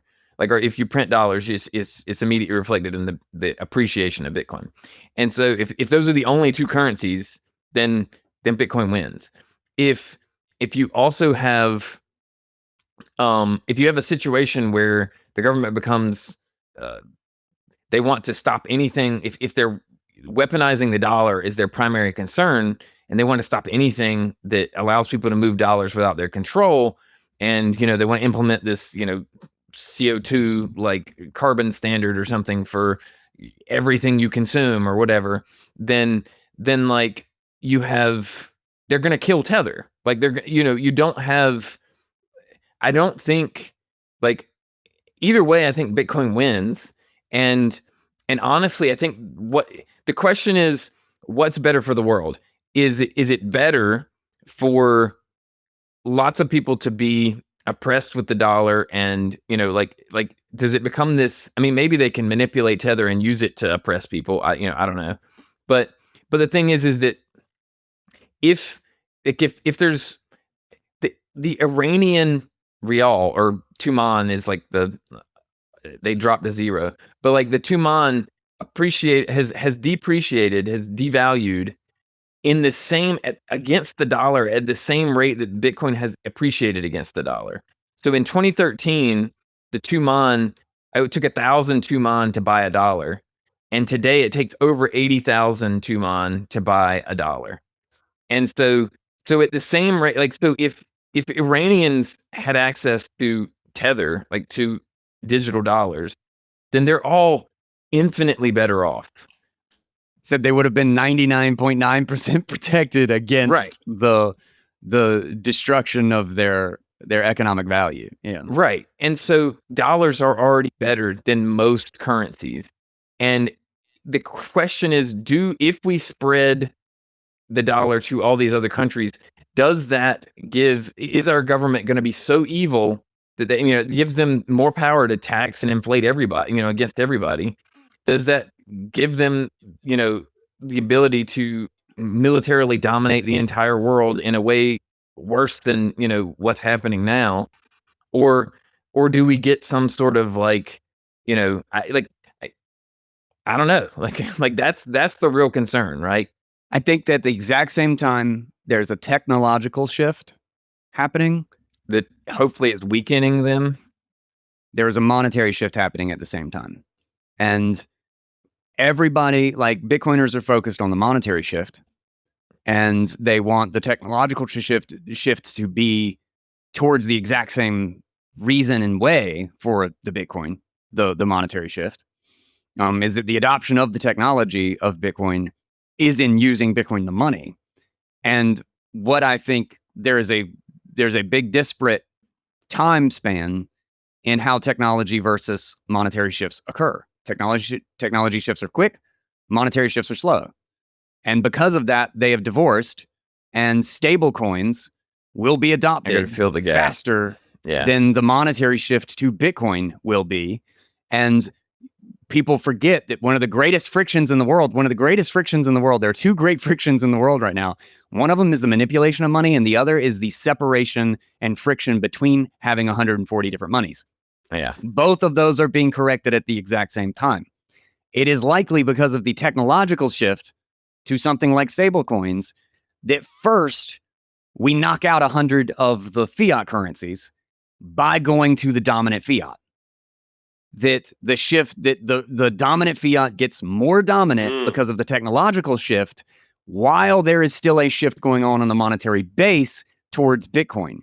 And as it also primes people for the technology of Bitcoin if you are using a stablecoin. There's going to be whole generations that never had a bank account but do use stablecoins. There's whole countries that will do this right now. It's a time overlap or disconnect. This is a very coherent show because we've been basically talking about one subject the entire time here. Yep. You're leveraging the fact that we have news items. Well, there's a we're talking about Bitcoin as the permissionless payment network that actually can be used by currencies that aren't Bitcoin itself.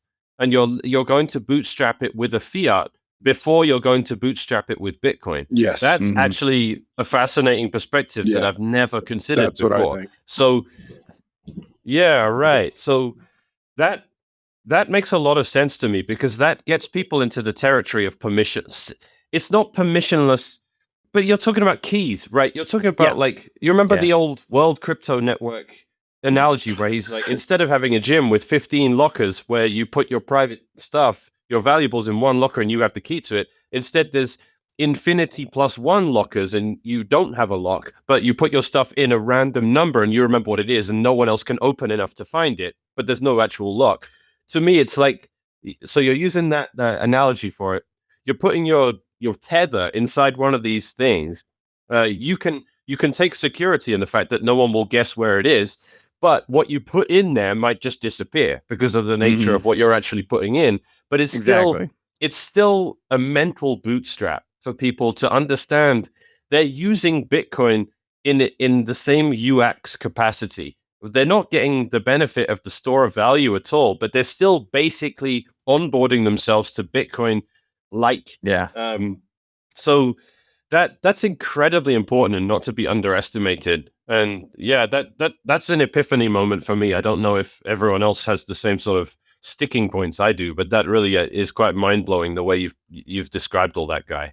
I also think that this is why the medium of exchange phase could happen very, very quickly, even though it would take a really, really long time, is because if you prime people with the technology and you prime an entire subset of the dollar network that never even uses traditional infrastructure for the technology of Bitcoin, and then and you solve, the Iranian problem or the Iranian problem of 99% devaluation to the dollar, then they see that they could have gained with Bitcoin. The step is so much smaller. Like you're literally just changing your denominator in your wallet or your tool or your app or whatever you're using to Bitcoin versus the dollar. And you've already been primed to just change the currency when you find one that's better than the previous currency. Like you're basically lubing the entire world up for a accidental fall into Bitcoin from a technological standpoint and from a mental perspective. But you still have Gresham's law. A total and complete monetary standard. You still have Gresham's law to deal with. You still have Gresham's law, sure. People are still going to use the shitty money, especially if the government requires them to use the shitty money. They're still going to use the shitty money. As a payment vehicle. As a payment. But not as the payment vehicle. Right. But probably not as their reserve. They're not going to use a censorable payment network anymore. Yeah. They're not going to use the censorable payment networks anymore because they got something better. There's a flip side to Gresham's law. The Thier's law says that good money drives out bad because at some point, nobody wants the bad money. At some point, people just stop wanting the bad money. At some point. So, but like the point is, there are four parts of the equation here because there's the store of value component to money, and there's the medium of exchange component to it. Then there's the censorable payment network of it, and then there's the uncensorable payment network. So you have the bad money transitioning from being used on the bad networks to the bad money being used on the good uncensorable network. That's a material change. Then you have the store of value component being natural. Bitcoin bootstraps itself as a store of value with the currency Bitcoin. The Bitcoin network bootstraps itself as an uncensorable payment network with a derivative of fiat initially, but it doesn't matter because the fact that it's fundamentally ruggable does not matter for mediums of exchange because no one is keeping a large amount of something that's purely a medium of exchange if they have any sense. Right. So you can bootstrap with Tether, you can bootstrap with liquid Bitcoin, or anything of that nature, which is... This is why I also think liquid is long game. That's why I think Blockstream is not actually as... It's, again, pragmatists win. The way Francis Pulio designed Bull Bitcoin, where you can DCA into LBTC instead of BTC, because the transaction fees are negligible. You don't have to care about sudden spikes in fees or anything until you have $1,000 worth of LBTC or something like that. Then you rotate into proper Bitcoin. You can do that forever. And if and when finally Liquid rugs us, whatever, it was, the 400th time you'd run through that whole cycle, the 399 times you did it are safe because they're in real Bitcoin. The last time you did it, I got rugged. But that was your medium of exchange money. That was you losing your wallet on a train. It wasn't you having your entire bank account wiped out because you use different amounts of money require different amounts of security. When you have a bunch of value, it's worth pointing out that Liquid is much less likely to rug people than Tether is. So, you've got your things are going to rug in order probably too. So I very much agree. But I think without like making comparisons there, everything, you don't rotate into Bitcoin until you have an amount that justifies the on-chain footprint, which at the moment is nothing, but it's not going to be forever. But the point is you can bootstrap yourself using less secure things like Tether to some extent. But the point is once you have tens of thousands or hundreds of thousands of dollars, you don't keep that in Tether. That's not what it's for. But at that point, you're using Bitcoin to some degree anyway, because you're using the payment network. To me, it integrates in a way that makes the user not have to go to a whole new realm in order to do it. They just swap out from LBTC or LUSDT into BTC. That's it. You just swap from one to the other. That's not that hard to do. And you're using the same hardware wallet every time. Like that's the other really cool thing is that the signing device literally becomes a signing device. I think for me, it's just about kicking out this ideological hang-up I have from the Whitney Webb of the world, the want to be like Tether is the PayPal mafia and Peter Thiel and Elon Musk and China and all that stuff. What's his name? Brett Weinstein was like, Whitney, you draw links between things that kind of appear logical, but they're not necessarily related. And it's lazy, and you never go back and correct yourself. You never go, that was a tenuous link and it's not a true thing. Ultimately, even if it all is true, and Tether is the spawn of Satan, You're not supposed to store all of your wealth in Tether. Just use it as a medium of exchange. And if and when you get rugged, it was dollars.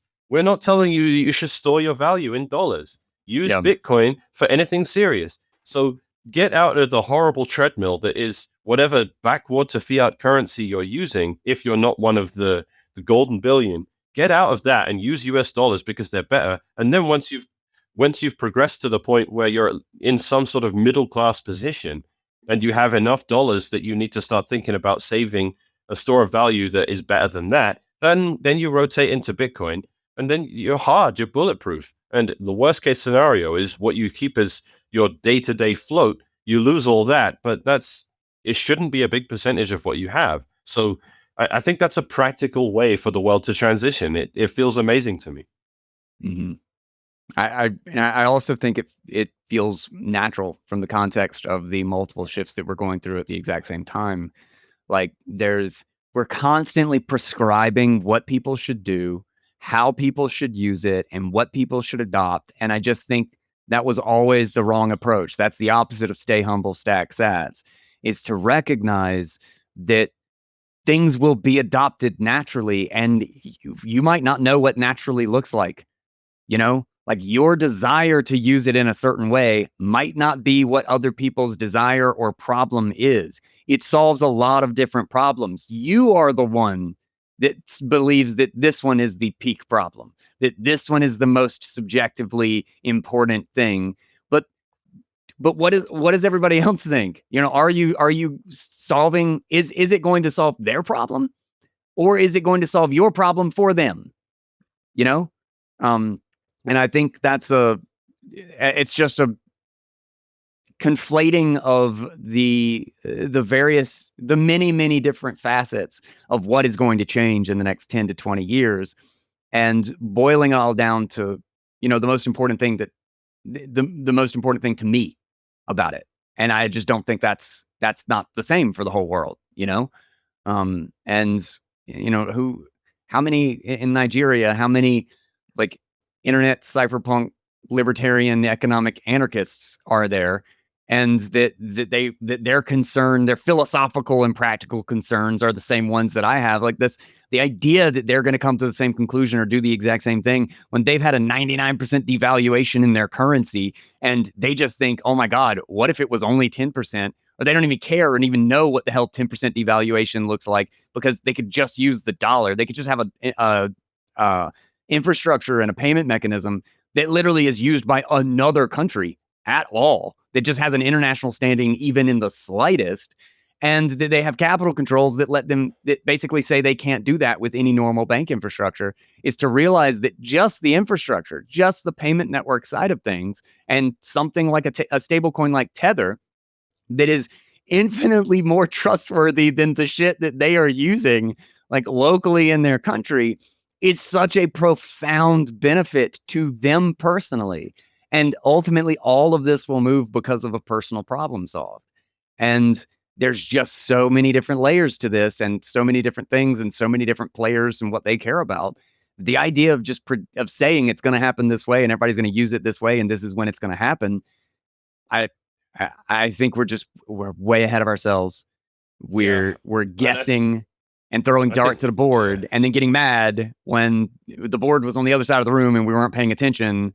And then we're like, the board's supposed to be over here, and instead of realizing that we made a mistake and threw it at the wrong location, Yeah, everyone is going to use derivatives of fiat because they've never had access to anything like that brilliant in their life. I'm sorry, like I got into arguments with Mark Goodwin from Bitcoin magazine because he's always Whitney Webb's partner when they do these crazy everything is going to fail, so give up and cry in a corner and suck your thumb kinds of streams. And I'm just like, look, you guys are just ridiculous. I love reading that stuff, but that is not totally it's completely nihilist like drivel, because there is hope and you're going to have to break some eggs and all that stuff. Like, but anyway, he was like, oh, you're just a US dollar defender. You're a shill for the US dollar and all that. I'm like, everything you just said, Guy, is my point. I'm not a prescriptivist. Like, or at least if I am, and I'm saying you've got to run a node, otherwise I'm not helping you be a Bitcoiner or all that stuff. Okay, that is prescriptivist, but that's just a value. That's a value proposition. That's just like what's important to me and what I think is best. It's just a basic acknowledgement of the fact that I use fiat, and I know I'm a hypocrite, and I know most people are going to use fiat, and they're going to have some sort of, they're going to have this abusive relationship with government printed money and derivatives therein. And it's just a thing that's going to happen. I've never had this eureka moment before of, well, they can use government printed money on an uncensorable payment network. Yeah, they might be able to use it off chain with OPR. I'm just amazed by it. Look at Jeff trying to bring it back to the news items. Wait, what is OPR? Sorry? Dedicated member of the roundtable right there. I've got to go, guys. I've got to go. I'm really sorry. No, I know you're on time. So, dude, Mechanic, thank you. Thank you for joining us for the roundtable. We'll go through maybe a couple of items, let you guys hit your favorite ones. Mechanic, any last words that you want to add? An announcement, anything about Ocean, anything like that? Ocean is doing great. We've had an unbelievable January. We've got 13 blocks in the window. It's 8 blocks per window on average. Wow. Yeah, so miners are like 140% of what their expected income would be from Ocean, and then it doesn't have the FPPS tax either. So, but obviously I'm cherry picking. We go through windows where it's garbage too, and we find 3 blocks instead of 8. So, but the point is, our miners are just absolutely laughing because they're making so much money at the moment. The transaction fees are nil, and every day I have to wake up to some trolling post from Peter Todd talking about, splitting hairs over how much of the extra 1% we might get from what we do with transaction fees inside blocks that are made by our miners anyway, not us. So it's all it's very annoying. And I told him, look, I'm not going to get Brandolini'd by you again, because I just spent entire weekends arguing with the dude, and I don't know. Anyway, yeah, Ocean's doing great. I'm down here in El Salvador. Satoshi's such a jackass. He's just... Satoshi. You think Satoshi would have figured out some of the relevance of decentralizing template construction, right? Like having Foundry and Antmain make all of the templates that that's surely decentralizing that would be something Satoshi would think there was some merit to, but apparently not. So anyway, yeah, Ocean's doing great. I think we've had a very lucky month. And I think we're about to see a lot of hash rate jump on the pool. There is basis for me saying that, but I don't like counting chickens before they're hatched, so I won't say any more. I think we've achieved our goal of decentralizing templates, which was amazing. Most of the blocks we found lately were made by the miner, not by us. And that's awesome. When someone was like, "Oh, I don't like," someone put Coinage. Someone turned on Coinage prioritization, which is an anti-spam thing where you prioritize older UTXOs getting consumed and newer ones, because it's much harder to spam if you're consuming older UTXOs. And they dedicated like 10% of block space to these transactions, which paid slightly lower fees. And the result was like the 1% of a block that, miners, the 1% of revenue that miners make from transaction fees, 10% of that was a couple of percent lower than it might otherwise have been, which amounted to an exahash miner who would spend like $60,000 a day on electricity, earning something like $3 less, or something just insane like that. And like people are like shouting at us like, "You're going to go out of business because of this decision." And I'm like, you guys are insane. You have no idea the economics of any of this. So yeah, like it makes Bitcoin like way better as a medium of exchange, and it costs nothing. So stop coming at me with this stuff. It's the equivalent of the guy at the mining facility bringing in like a Dunkin' Donuts carton of coffee for everybody. Yeah, exactly. It's just you're going to go out of business. This is economically irrational. There is a miner out there that didn't make that decision, and all other things are equal. Like it's so utterly stupid to split hairs over transaction fees. You could just mine empty blocks straight up, and it would make no difference to anything at the moment. Like, go pay 2.3 cents a kilowatt hour instead of 2.5, and that will be about 10,000 times more significant to your bottom line than anything to do with transaction fee revenue. It is dead. There are no transaction fees. Everything is subsidy. 3.125. That's a good positive note to end on. Yeah, sorry, but it's 3.125 Bitcoin every 10 minutes plus a little bit of salt that they put on top for some extra flavor. You can ignore it. It's not going to make any difference. Anyway, rant over. I do like sorry salt, about that. Yeah. All right, dude. Yeah. Have fun, All man. right. Thanks for joining us. See you later. I'll drop off. All right. All right. So, I wanted to hit a couple of news items. Do we want to talk about the OPR thing? We never really talked about that on the. Yes, and it would have been great to have mechanics take on it, but I also really curious about Steve's thoughts on this too. I haven't done a deep dive on it. I just read it this morning. No, I know, but I just wanted to. I didn't give y'all much time to dig into these news items. We've been late to putting them together every single time anyway. But I also do kind of like the format of us just like kind of talking about what has been relevant for the last month, and then me doing like a 20-minute bullet point, bam, bam, bam, just to sum it up at the end. Okay. That's what I've been doing. I'm not sure Works if y'all for listen me. to it. So I don't think we've really lost anything because we got to talk about what we wanted to talk about, and I think this was a great discussion too. But the OPR is was put together by John Law. He's the one who put the paper together. And this is, I haven't worked out how every key and path in the setup works, but the idea seems pretty simple enough from just a purely intuition standpoint, is that this is a way to settle payments in a channel that is one way. It's kind of like what Super Testnet built, with the idea in the sense of like how it works, in having the quote unquote eCash, a Lightning channel that uses connectors, which he borrowed the idea from Arc. The major problem with that one was that you can't really chain them together. And it's very difficult to have a whole bunch of people invest into it when it's only at the edge that this is doable. But the interesting thing about OPR is that it does change the security profile by making it a purely, if you try to cheat, you lose the amount of money you try to cheat out of. And so you cannot profitably, it is a griefer punishing system. And to push the payment forward, for me, Steve, to send you a payment, there's basically an agreement for there to be a path to send that amount to a burn address. Like, it doesn't like lock it up in the thing, but there is a way to redeem it where you have to, if you send me a payment of, 100,000 sats, well, then with that, not only do you just sign and push that payment to me and you just send me that info and I can immediately off chain accept it as done, but it's specifically because you also have a path in there that lets me, if you ever broadcast anything related to this payment, that lets me send 100,000 of your sats to a burn address that just dies. So you can't steal the payment because I can enforce it instantly. And I can't remember. I was reading a part of it. Again, I haven't gotten like very detailed analysis of this, but that essentially it can be made such that the burn address is like almost instantly, like is basically instantly viable. So as soon as it's published, it's like in seconds you're punished and it's over.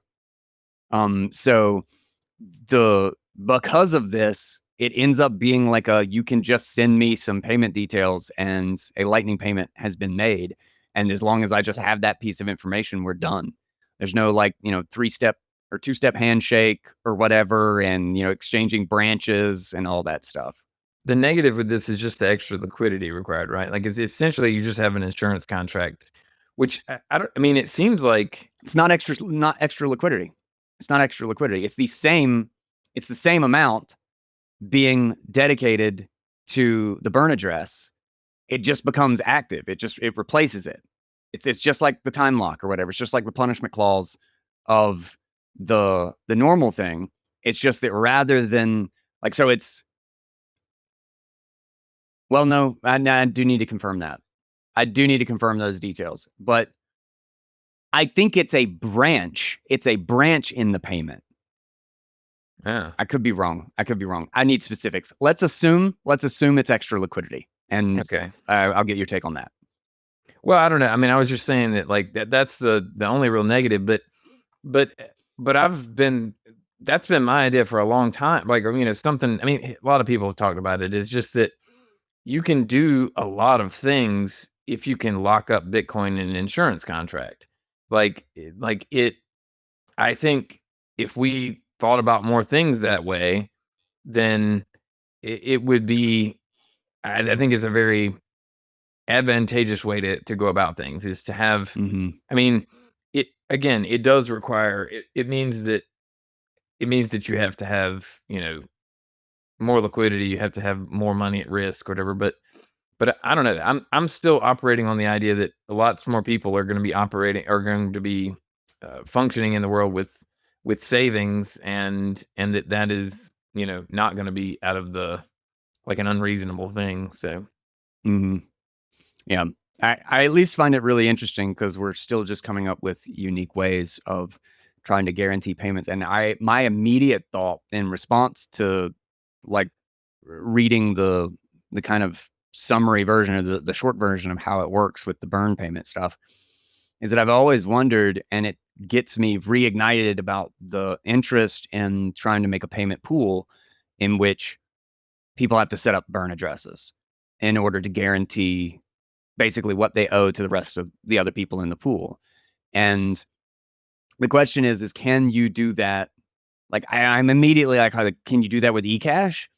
Because eCash is basically presetting up amounts in like a hash tree to be able to move. Yeah. And if somehow those signatures, like basically you have what you need for signing from the amounts to send to a burn address, well, then could you even move those amounts without even knowing exactly how much any individual person was guaranteeing to a burn address?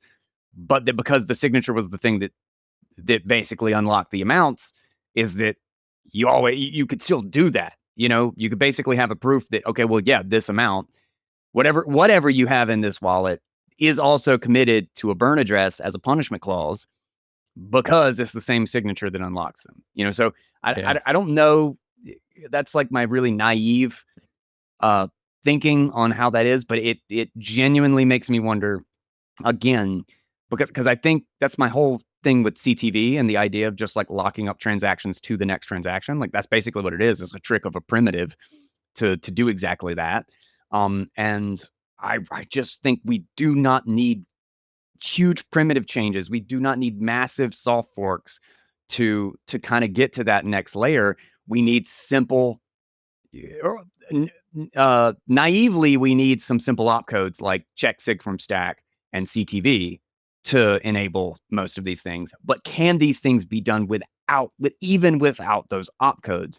And that's my question. I still feel like we're constantly coming up with unique ways to think about the security profile, because we just do not know how to think about like I just multi-sig and burn addresses and pre-signed transactions. I just do not think we have covered the scope of what we can do with those things, like, at all. We have too many tools and not enough people using them, or we don't know how to use them yet. Steve, you got any thoughts on this one? I'm curious. No, I gotta go in a second. I hadn't really looked into that stuff. I mean, anything that makes Lightning UTXO stuff. Yeah, I did kind of want to just mention that a little bit. So do you guys remember my UTXO Oracle project from a couple years ago? Oh, 100%. Yeah. I finally had enough people ask me about it. Do you want me to do a rundown for people? Sure. Yeah. Go for it.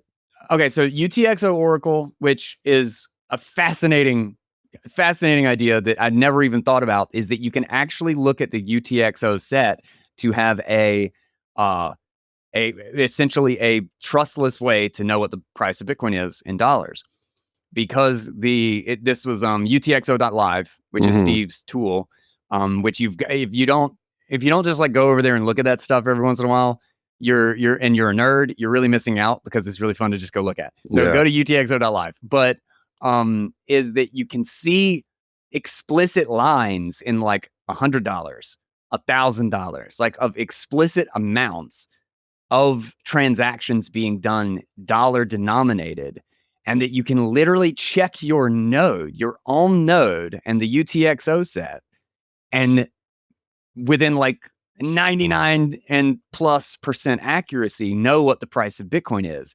And because of that, you can actually use and independently verify with your UTXO set and attach to some sort of bet or a contract or a trade or something, the amount without needing to trust Bitfinex or Coinbase or, have some sort of API. You can both use your own node and the same data set as to what the price of Bitcoin is, to a degree of granularity that is actually super, super surprising and shockingly accurate.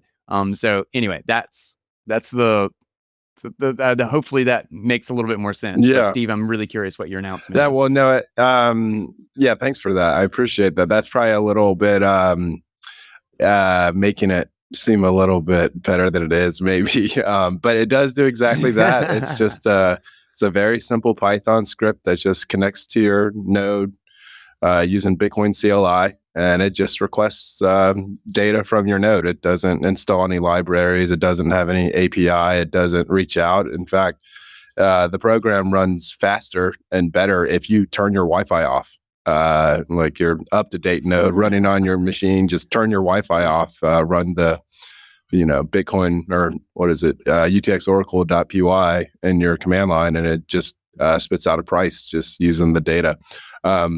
But we did run into some bugs last year with all the ordinals and stuff. Kind of, this is a statistical thing that looks for these, like I said, these very high frequencies of transactions denominated in round amounts of US dollars, which has just dominated the scene. But ordinal stuff kind of made that data very noisy. And also, I wrote this thing 2 years ago, and at that time, I set the maximum value at $100,000. So obviously, it's time for an update. And I've been working on it for the past couple weeks, and I do have a version now that obviously works past 100K and has gotten rid of like 99% of the ordinal stuff with some filters that I set up just to look for, normal transactions, just a few inputs, just a few outputs, no op returns, no like crazy witness data, just like the kind of typical. I'm just trying to look for people that are paying somebody else in USD, just basic financial transactions. And so with these filters that I got, I'm pretty close to releasing a version that's going to work for all of 2024, and hopefully, I think I'm going to set the next limit at 500K or something, which would be hilarious if that happened in like a year. But if you have to update it before the end of 2025, yeah, hopefully by our next roundtable meeting next month, I'll have released something. That's awesome. That's awesome. Hell yeah! Where do you find? Where do I get UTXO Oracle? I mean, is there a thing of it on UTXO Live or something? When GitHub asked me for my phone number, I think I deleted my GitHub account. I kind of don't. I'm not a big fan of GitHub, to be honest. Right now, it's on my website, but the version that's on my website right now, you'll see that some days were missed pretty big in 2024. I mean, it still probably works. Like it's probably like 95% accurate right now. Actually, no, we're over 100K right now, so don't use it right now.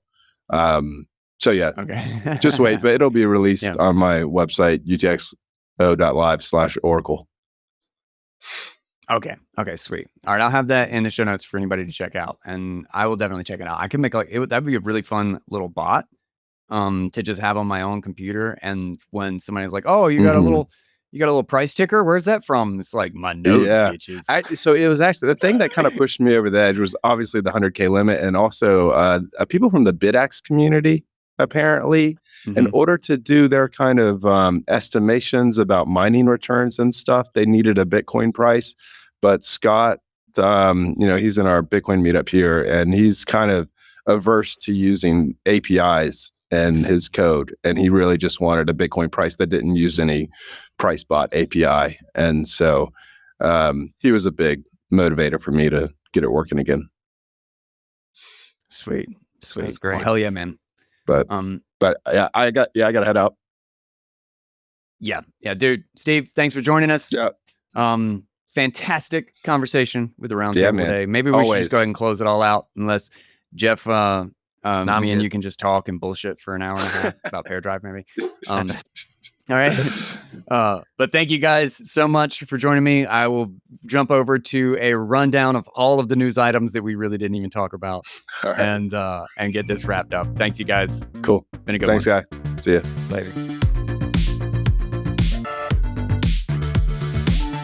All right, so let's hit the news items that we did not get to in this. And I'm just going to start with the bad news first. So first is Strike is now enforcing the travel rule regulations requiring user identity verification for transfers. This is something in the Eurozone that has been so frustrating to deal with. This is something that is literally requiring people to designate, to break down the name, the address, the business, like all of this information about where they are sending Bitcoin to. And this is so antithetical to the nature of money and how to do payments. And it is unbelievable that this has actually been normalized. And I think it's just because as we moved into the credit card system and how they had total surveillance of everything, they had everyone KYC. They have everyone's data. And now we actually have something that behaves a lot more like cash. You just send it directly to a key, to an address, and it doesn't matter who you're sending it to because it works like money. It's not a trust system again. It depends on every single person knowing every single thing about every single person, which is a huge security vulnerability, a huge risk, and a serious, serious problem. And what they are trying to do is re-implement this disaster of a system that we are trying to get away from through regulatory force onto a new technological system in which it does not exist and it is not needed because the payment is settled the second it is paid. For anybody in the EU and the UK, I'm sorry, that sucks. So Russia banned Bitcoin mining in a number of different regions for 6 years. I don't know, government bans Bitcoin mining. It was in like 10 different regions, and they cited that like it uses too much energy and all that stuff, which is hilarious because it would literally provide grid stability, and it's probably going to cause those 10 regions specifically to have worse problems, especially if they have an energy deficit. Exactly what you need is a buyer of last resort and as much energy balancing as possible. And Bitcoin is the perfect load balancer. But, you know, whatever. The hell do I know? I'm sure Russia is making an informed decision and not just knee-jerk reaction to the fact that, like, Bitcoin mining use energy. Bad, bad, bad. Another rough one. Wallet verification is now mandatory for European crypto users. Again, with this yuck KYC AML stuff.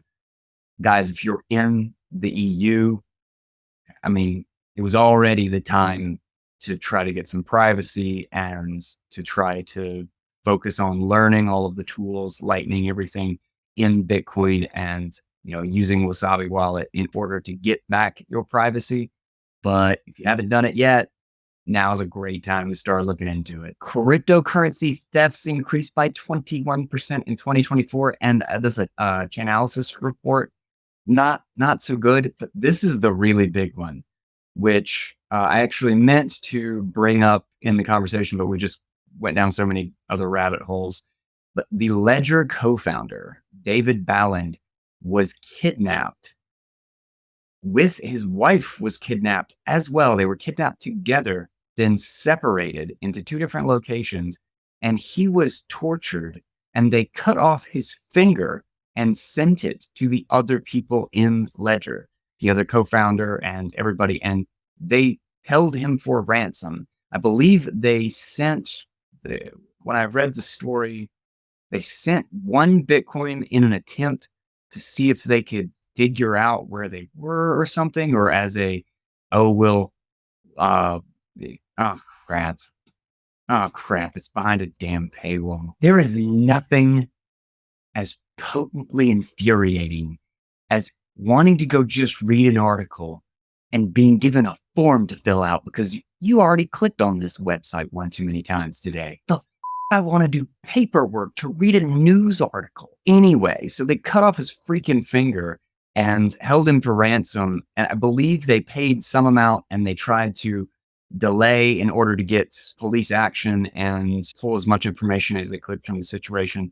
And then they were actually rescued. Luckily, his wife was found okay, and he had been tortured and obviously lost a finger, but they both survived the endeavor, and something like 9 or 10 guys and like 2 women were arrested. This was like a serious operation, and this was part of a larger operation that had been going on a lot. This is wild, the degree to it. Like, this is the sort of stuff that makes me want to seriously consider shutting down the show and just going dark and just stepping back from all of this, because some of these stories are crazy. And I was shocked to find that some of these stories have actually come up in my area to a very uncomfortable distance. It's exactly what got me to get my concealed carry, and it's gotten me to do that on basically a monthly basis just to make sure that I'm up and practiced with my self-defense. But that's some scary shit. It is definitely getting worse. If you don't follow Lop does such a fantastic job. He's got a GitHub page where he tracks tons and tons of these stories. And if I ever want to just like kind of freak out and get myself some motivation to go to the shooting range, I literally just go to his GitHub page and start scrolling. Now, there's actually a bunch of different items here. They're all related to this KYC AML crap. So I'm just going to hit them rather than, because it's literally all the same problem. So the Bank of Italy, as if a central bank, is going to be really excited about Bitcoin, but labeled non-KYC peer-to-peer platforms as crime as a service. That the idea of just having someone able to use their money in a peer-to-peer way without KYC, without going through a financial institution and filling out all these forms and giving over all their data, that this is literally by design crime as a service. Holy crap. What a bunch of authoritarian lunatics. Anyway, Block Incorporated, so the guys who do Cash App, was actually fined $80 million for AML failures, which probably means Cash App is going to be cracking down a little bit harder on getting more information. There's nothing saying they're going to ask you where your Bitcoin are going or who you're paying it to and that sort of thing. But it's very possible that they upped their surveillance game in order to prevent from being fined again for $80 million. And it's probably part of the whole process is like, what are you going to do to fix this? Because somebody used money for things that we don't like people to use money for. God, I hate the government. BitMEX was fined $100 million for Bank Secrecy Act violations. Very similar story here. Again, are you tracking every single person on your platform and every single thing that they do? And they use a big naughty coin join before they send it to your platform. Then the Spanish Prime Minister proposes linking social media accounts to European digital identity wallets. Yay, digital identities becoming like normalized and worsened. Yay. Thank God we have Nostr and Keat and peer-to-peer stuff and Bitcoin, because holy crap, governments of the world have gone nuts. And then there was a little bit of new drama with Swan Bitcoin, because everything that happened with their mining venture that blew up and caused them to have a mass layoff of a ton of different people in the company and roll back like a year and a half or 2 years worth of building this out. Well, now Tether is suing Swan Bitcoin over the 2040 energy joint venture dispute.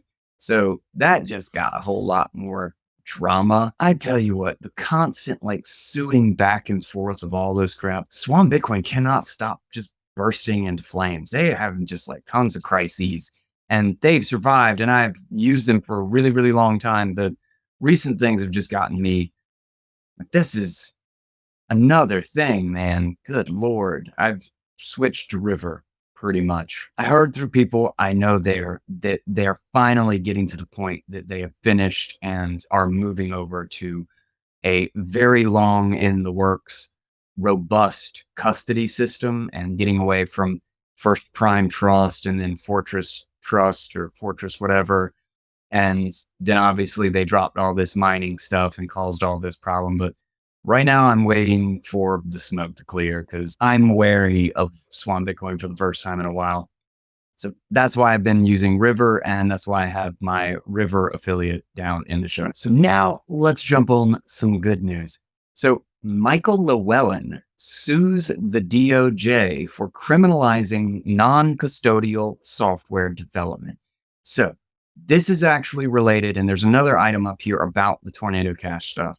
So this is actually related to things like CoinJoins, Tornado Cash, Samurai Wallet, and how these software developers, the people who literally write code, are essentially being equated to financial institutions and financial services, which completely negates the concept of why you need financial service protection, is because they are actually holding and transmitting someone else's money for them.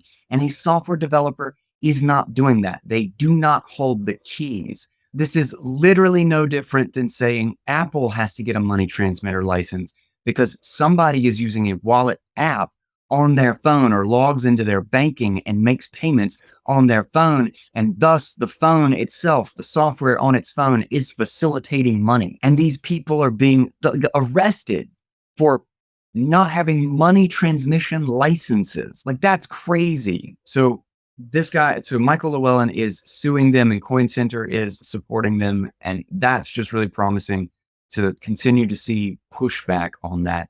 And on that same note, there's another item that says U.S. court overturns the Tornado Cash sanctions. So this was sanctions for the software and for the use of the software. And Tornado Cash, the contracts themselves are not deemed property under the IEEPA, which is a really important step to making sure the right outcome actually occurs from this situation and from the criminal proceedings. However, right now, what has happened is still it does not affect the prosecution or the case itself against the Tornado Cash developers, but it is a move in the right direction, and it does make the case look weaker and weaker, and hopefully keep getting positive things in this direction. Greenpeace USA has finally given up. They have finally dropped the campaign of change the code. Maybe Brad Garlinghouse ran out of money to give them, and now they're just worried about trying to get trumped by some ripples so that they can pump their bags again. But better or worse, they lost, and I got my sticker. I gotta change the code. I got the little skull thing. I signed up for the change the code campaign. I did. I got a sticker. I'm pretty happy about it. And then last but not least, I just love this one. I love news about how Craig Wright is losing. Craig Wright receives a suspended sentence, but he drops the $1.15 trillion lawsuit against Square and the Bitcoin developers. So it's almost shocking. No, it's not even almost. It's insanely shocking how far and how much damage and how much time and how many resources were wasted fighting that scammy son of a bitch. But it is also very, very nice to finally see him have to give up and lose in the end, even for all the damage that piece of absolute human garbage was able to do. But that covers the bulk of what has happened in January, and that will wrap up Roundtable number 6. Thank you guys for joining me. Thank you so much. Don't forget to check out Blockstream and the Jade Plus wallet. I'm now finally getting to use my Jade Plus, which definitely feels like what the Jade was always meant to be. You can get a 10% discount if you are getting a Jade Plus. The link and details are right in the show notes, and it's just code GUY, GUY. We'll get you 10% off if you pick yours up. And lastly, if you are looking for a fantastic non-custodial Bitcoin on-chain and Lightning wallet that just is seamless between one and the other, BitKit wallet by the Synonym guys. It is not easy to get that user experience right and just simple, and they do a fantastic job. If you have not tried it out and you don't have your favorite Lightning wallet, or you feel like you don't have one, it really is up to stuff yet, you got to check out BitKit. And guess where you can find the links? You know it. It's right there. It's right in the description. All right, guys. Thank you so much for listening. Don't forget to share this out with everybody you know. This show only gets out there by word of mouth because I am too lazy and too busy with other things to actually do any marketing. So I rely on you guys. Thank you all for boosting. Thank you for streaming sats on Fountain. Thank you for zapping on Noster. And thank you for sharing this with everybody you know. And I will catch you on the next episode of Bitcoin Audible. And until then, take it easy, guys.